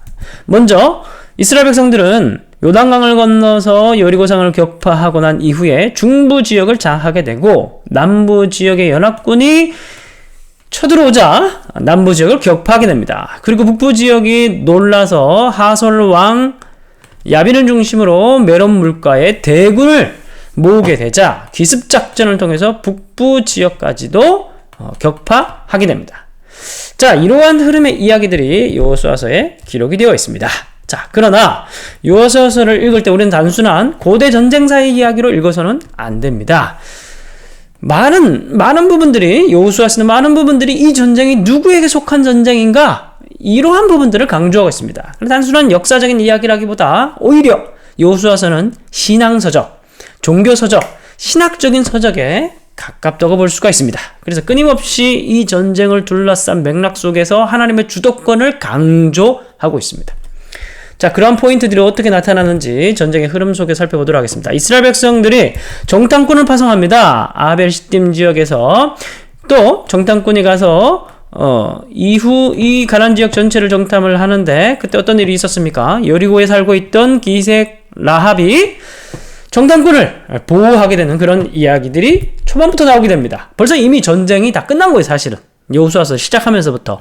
그래서 기생 라합의 입술을 통해서 이 전쟁에 하나님께 속해 있고 이미 하나님께서 모든 전쟁의 심리적인 부분까지 다 마무리하셨음을 보여주고 있습니다. 그래서 라합이 이렇게 얘기하죠. 우리가 너희를 두려워한다. 이미 이 땅의 주민들 너희 앞에서 다 간담이 녹고 있다.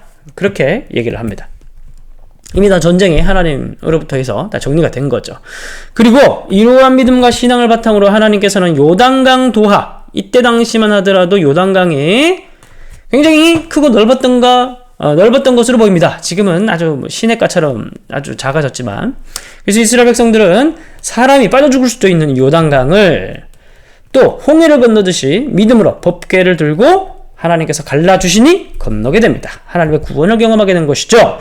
그리고 믿음으로 여리고성, 바로 관문이 중부 지역을 통과하는 관문이 된 성이기 때문에 굉장히 큰 성입니다. 그 큰 성 바로 앞에 길갈이라는 지역의 베이스 기지를 치게 됩니다. 그런데 하나님께서 아주 특이한 것을 요구합니다. 첫 번째, 할례 받을 것을 요구하고 두 번째, 유월절을 지킬 것을 요구합니다. 이게 바로 이 전쟁의 맥락이죠. 이 전쟁이 누구에게 속해 있는지, 이 전쟁이 가지고 있는 의미, 여호수아서가 말하고자 하는 신학적 포인트가 바로 여기에 있는 것입니다. 그래서 할례 본문과 유월절을 지키라는 본문은 굉장히 중요한 본문인 것이죠. 할례는 바로 무엇을 없애는 것입니까? 인간이 이 남자가 가지고 있는 생식기를 자르는 그런 행위인 것이죠. 바로 생명이 나오는 부분을 잘라냄을 통해서 이 모든 생명이 누구로부터 나온다? 하나님께로부터 나온다는 사실을 이스라엘 백성들이 알도록 하는 장치이고요. 유월절은 바로 무엇입니까? 바로 홍해바다를 건넜던 이스라엘 백성들의 역사를 상상하게 만듭니다. 바로 유월절, 바로 모든 죽음에서 생명으로 옮기는 구원의 사건을 다시 유월절을 지킴을 통해서 재현하고 기억하는 일을 먼저 하게 하신 것이죠. 바로 이게 여호수아서가 가진 가장 중요한 신학적 포인트라고 할 수 있습니다. 이 일들을 끝내고 난 이후에 이스라엘 백성들은 여리고성을 점령을 하게 되는데요. 자, 그런데 먼저 이 여리고성이 가지고 있는 지리적 중요한 위치를 알아볼 필요가 있습니다. 요단강을 건너고 이게 바로 가나안 땅으로 들어오는 가장 중심이 되는 그런 허리에 위치한 지역인데요. 여리고성을 통과해서 이 왼쪽 지역으로 내려오게 되면 예루살렘을 비롯한 중부 지역으로 들어오게 되고요. 오른쪽으로 들어오게 되면 아이성을 비롯한 북쪽으로 올라가는 관문이 됩니다. 여기서 굉장히 지리적으로 중요하죠. 이게 실제 여리고성이 위치했던 지역으로 보입니다. 자, 여기에 이제 성이 있고요. 뒤쪽으로 올라가는 산지길이 있는 것입니다. 산지를 굉장히 요새화된 전략적 요충지인 것이죠. 바로 이게 여리고성 오늘날 터입니다. 이런 이제 상상도인데요. 바로 이제 이러한 구성이라고 한다면 10배 이상의 병력이 필요하고 적어도 1년 이상의 공선전이 필요했습니다. 근데 이스라엘 백성들 같은 경우에는 전쟁의 경험이 별로 없는 그런 사람들이죠. 광야에서 태어난 사람들이고 이 사람들이 무슨 전쟁을 알겠습니까? 정말 하나님을 의지할 수밖에 없는 그런 상황이었던 것입니다. 자, 근데 하나님께서 이들에게 무엇을 요구하십니까? 전쟁에 더 많은 훈련을 할 것을 요구하십니까? 전쟁 무기를 더 만들 것을 요구하십니까? 하나님께서 침묵을 요구하십니다. 이것이 바로 이상한 전투, 바로 이 전쟁 고대사를 통해서 하나님께서 이 역사 속에서 하나님께서 말하고 싶은 그 성경 저자의 메시지는 바로 이 모든 전쟁은 하나님께 속해 있다. 모든 생명은 하나님께로부터 나온다. 하나님이 다 하시고 너희들이 할 것은 순종과 하나님 말씀에 따라가는 그런 믿음의 행동뿐이다 라는 것을 강조하고 있는 책이 여호수아서라는 것입니다. 자, 이렇게 여리고성의 전투에서 이스라엘 백성들의 순종함을 통해서 침묵하라는 하나님의 말씀에 순종함을 통해 승리하게 되고요. 이후에 그들은 아주 의기양양해서 바로 윗지역에 있는 작은 성이었던 아이성을 침공하게 됩니다. 그러나 이 아이성 전투에서 이스라엘 백성은 실수를 하게 됩니다. 아이성 백성 수가 적기 때문에 수고롭게 할 필요가 없다. 그냥 적은 백성만 가서 아이성을 침략하면 된다. 이렇게 얘기를 했는데 그냥 져버리고 맙니다. 그리고 뭐 여러 가지 우여곡절이 있죠. 이스라엘 백성들이 또 울부짖고 또 뭐 기도하고 하니까 하나님께 다시 들어주고 또 아간이란 사람이 그 속에서 무슨 범죄를 하고 뭐 여러 가지 이유가 있습니다. 어쨌든 핵심 뭐냐면 모든 전쟁은 하나님께 속해 있다는 거. 그리고 이 전쟁이 있고 난 이후에 이스라엘 백성들은 곧장 중부 지역으로 들어가지 않습니다. 그들은 어디로 올라가게 됩니까? 세겜 지역으로 올라가게 됩니다. 이 세겜 지역은 어깨라는 말 뜻을 가지고 있는 지역입니다. 자, 이곳에서 그들은 무엇을 할까요? 어깨, 양 어깨가 이렇게 나와 있는 것처럼 보이죠? 이 왼쪽 언덕은 에발산, 오른쪽 언덕은 그리심산이라고 불리는 곳입니다. 이쪽 지역에 이스라엘 백성들은 반으로 나뉘어 서져 있고, 그리고 이 아래쪽에 여호수아를 비롯한 장로들이 서 있으면서 율법책을 낭독하였다고 합니다. 여호수아가 율법책을 기록된 모든 것을 이 율법책은 뭘까요? 바로 모세오경이죠. 그 중에서 특별히 신명기의 뒤쪽 부분에 보면 복과 저주에 관한 규약들이 있습니다. 앞에 율법을 쫙 설명하고 난 이후에 모세가 너희들이 가나안 땅에 들어가서 율법의 말씀대로 이 명령과 규례를 지켜 행하면 너희들이 순종하면 복을 받고, 그런데 그들을 지키지 않으면 불순종하면 저주를 받는다. 바로 신명기에 대한 말씀을 누가 읽었다고요? 여호수아가 읽었다는 겁니다. 이 아래에서.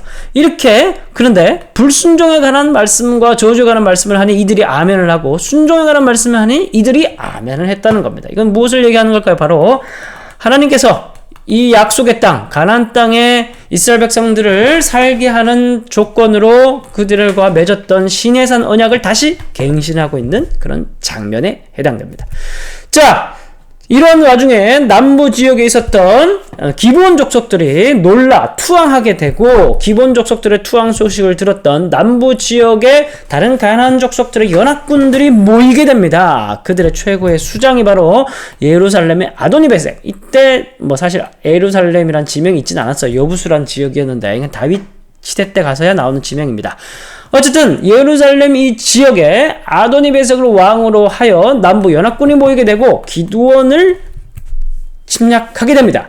그러자 기브온 지역의 사람들은 바로 길갈에 있었던 여호수아에게 도움을 요청하게 되고, 여호수아는 기습작전, 길갈에서 밤새도록 올라가 갑자기 그들에게 이르니 갑자기 남부 연합군을 기습해서 승리를 하게 되는데, 이 전쟁의 과정도 되게 독특하게 묘사되어 있습니다. 바로 태양이 멈추고, 뭐 우박이 내리고, 그리고 뭐 달이 멈추고, 뭐 다시, 우박이 그들을 뒤따라가면서 쳐서, 그리고 우박에 맞아 죽은 사람이 칼에 죽은 사람보다 더 많았다. 이런 말씀이 있습니다. 바로 이 모든 전쟁을 하나님께서 하시고 계신다는 사실을 이 본문에서도 강조하고 있는 것이죠.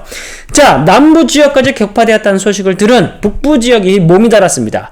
북부 지역의 머리가 되는 하솔, 가장 강력한 도시국가였던 하솔 왕이 소집령을 내립니다. 그러니까 남은 북부 지역에 있었던 대부분의 도시국가 사람들의 병력을 내게 되고, 이들이 메롬이라는 지역에 모여서 이들이 기회를 엿보게 됩니다. 이 소식을 들었던 여호수아가 100km 이상의 행군, 오르막길이에요. 이 길갈 지역에서 갈릴리 지방까지 올라오기 위해서는 다 오르막길인데 100km 이상 행군을 통해서 여호수아가 기습을 벌이게 됩니다.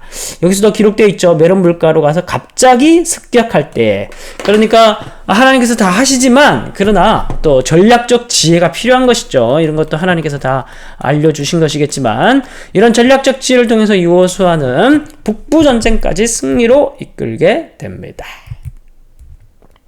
자, 가나안 정복 전쟁을 정리해 보도록 하겠습니다. 흐름을 기억하는 것이 중요합니다. 먼저 요단 동편을 정복했습니다. 그리고 정탐꾼 파송을 했고 이미 하나님의 승리가 확정적이라는 사실을 알게 되었습니다. 믿음을 가지고 말씀에 순종해서 요단강 도하를 하게 되고, 그리고 이스라엘 백성들은 무엇을 합니까? 여리고성 앞에서 그들은 어떤 시위를 합니까? 바로 할례를 받고 유월절을 지키게 됩니다. 이게 가장 핵심 포인트라고 말씀을 드렸습니다. 그리고 여리고 전투에서 이스라엘 백성들은 승리하게 되고 아이성 전투에서 우여곡절 끝에 승리하게 됩니다. 그 이후에 세겜으로 올라가 언약식을 맺으면서 다시 한 번 더 가나안 땅에서 그들이 어떤 방식으로 살아야 하는지, 하나님께서 그들을 왜 약속의 땅으로 부르셨는지를 다시 기억하는 언약 갱신의 시간을 가지게 되고, 이후에 남부 지역에 있는 기브온이 찾아와 기브온 주민들이 찾아와서 하친 조약을 맺게 되자 이들을 배신을 처단하기 위해서 남부 연합군이 모여서 기브온을 침공하게 됩니다.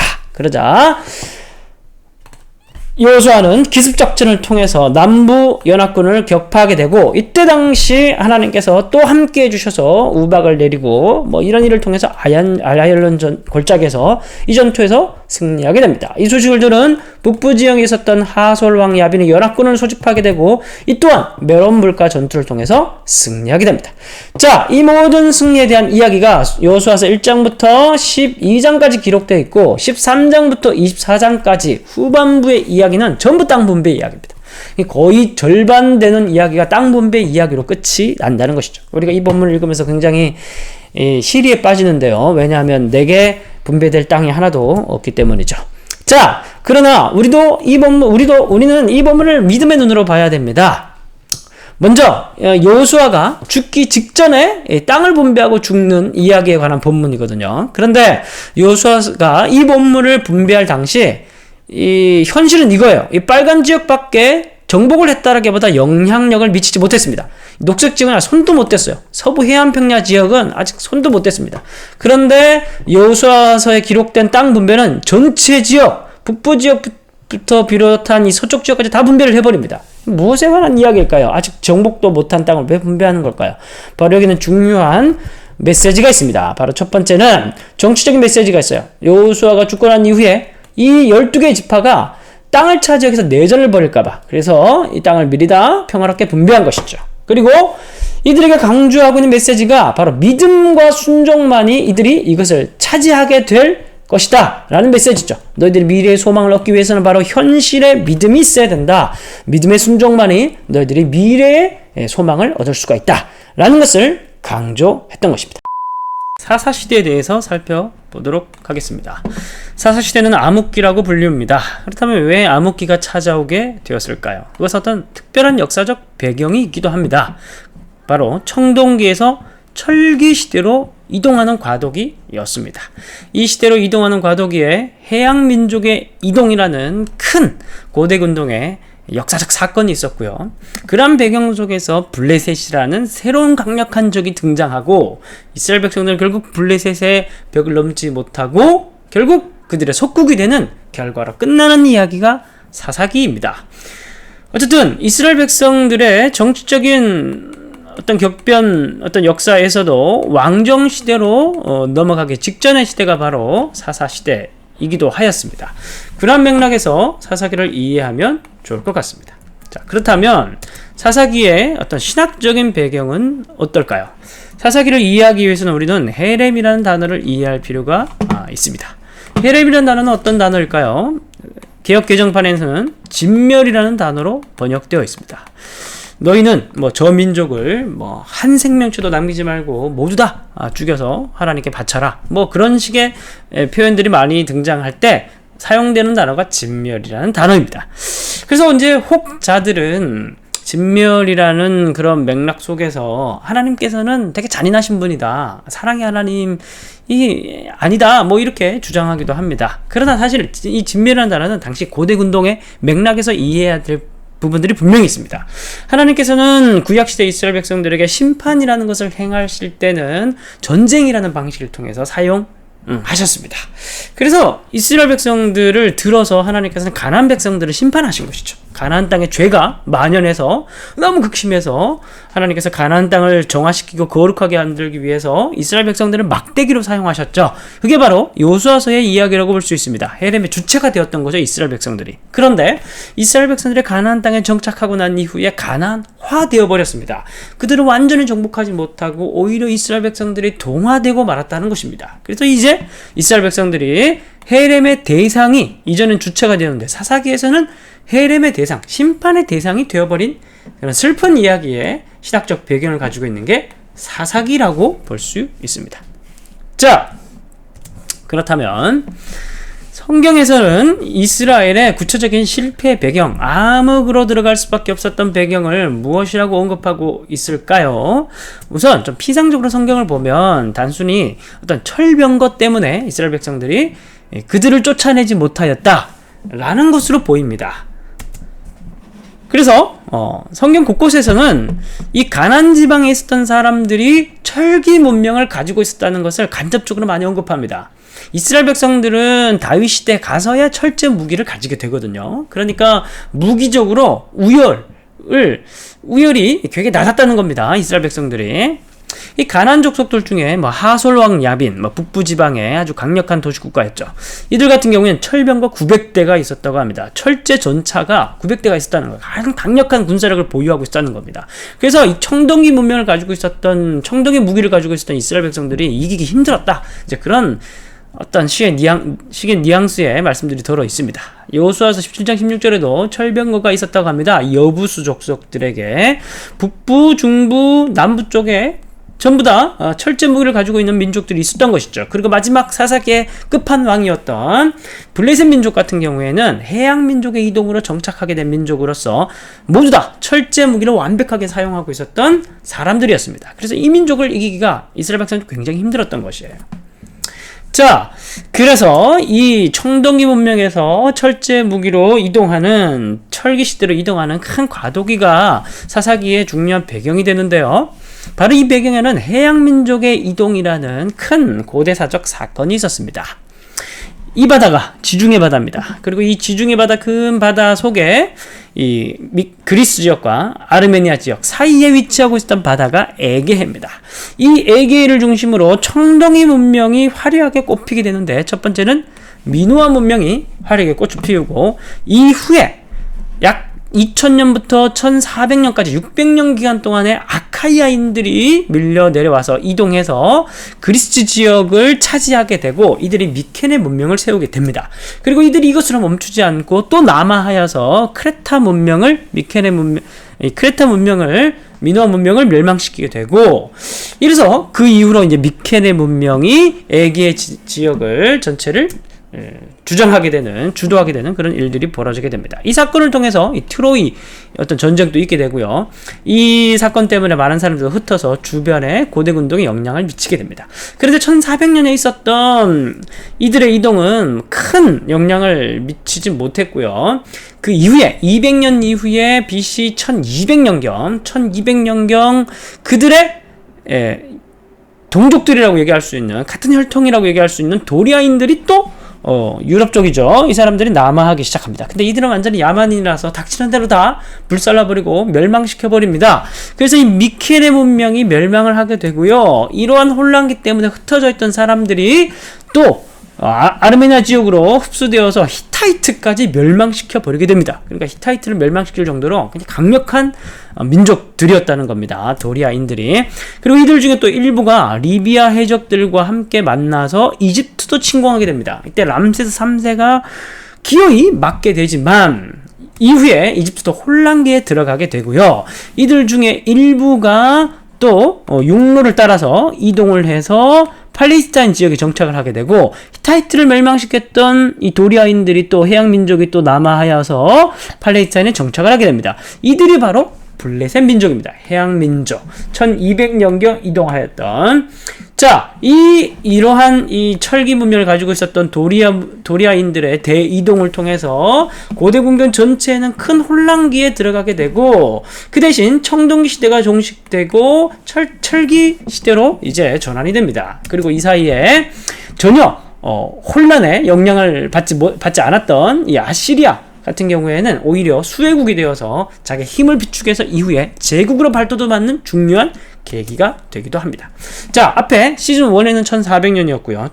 시즌 2에는 1200년경이었습니다. 그 사이에 있었던 중요한 사건이 있는데 그것이 바로 람세스 2세와 히타이트의 10년 전쟁입니다. 바로 그 해양민족 이동이 있기 바로 직전이에요. 이때 이 두 제국이 힘을 빼요. 서로가 아주 큰 세력 다툼을 벌이는데 바로 이 중간 지점에 위치하고 있었던 팔레스타인의 주인을 가리기 위한 전쟁이었죠. 이때 람세스 2세, 그 유명한 19왕조 람세스 2세가 히타이트와 전쟁을 벌였는데 결국 서로 카데시 평화협정을 맺게 되면서 서로 둘 중에 누구도 승전국이 되지 못하게 됩니다. 승자 없는 전쟁이 되죠. 이후로 이제 이집트와 히타이트가 좀 약화되고 그 이후에 해양 민족이 이동하면서 히타이트는 멸망당하고 이집트는 혼란기에 들어가게 되었던 것입니다. 자, 이것에 이러한 뭐 해양 민족의 이동이나 뭐 이집트의 혼란기나 히타이트의 제국의 멸망이나 뭐 이러한 맥락들 때문에 이 사사기 시대를 맞이했던 이스라엘 백성들에게도 중요한 어떤 큰 변화를 가지고 오게 되는데요. 바로 무기가 바뀌게 됐죠. 청동기 무기에서 철기가 이제 보급되게 되고요. 그리고 제국의 통제력이 약화됩니다. 히타이트 제국의 힘도 없어지고 이집트의 힘도 약화됩니다. 그러다 보니까 이 팔레스타인 지방은 주인이 없게 되죠. 그래서 해양 민족, 흘러들어왔던 바로 블레셋 민족들과 먼저 정착했던 히브리인들과의 경쟁이 시작되게 됩니다. 그래서 이제 팔레스타인의 바로 이 서부 해안 평야의 블레셋이 100년여에 걸쳐서 오랜 기간 동안에 유입되고 흡수되어서 이들이 정착하게 되고 철제 무기를 중심으로 해서 나중에 이스라엘 백성들의 강력한 적으로 등장하게 되니 그 시점이 바로 삼손이 사사로 활동했던 시점인 것을 기억하시기 바랍니다. 자, 사사기의 이야기로 들어가서 그렇다면 사사기는 무엇에 대한 이야기일까요? 12명의 아주 영웅적인 사사들의 이야기가 나오는데 과연 사사기는 히어로물일까요? 그렇지 않습니다.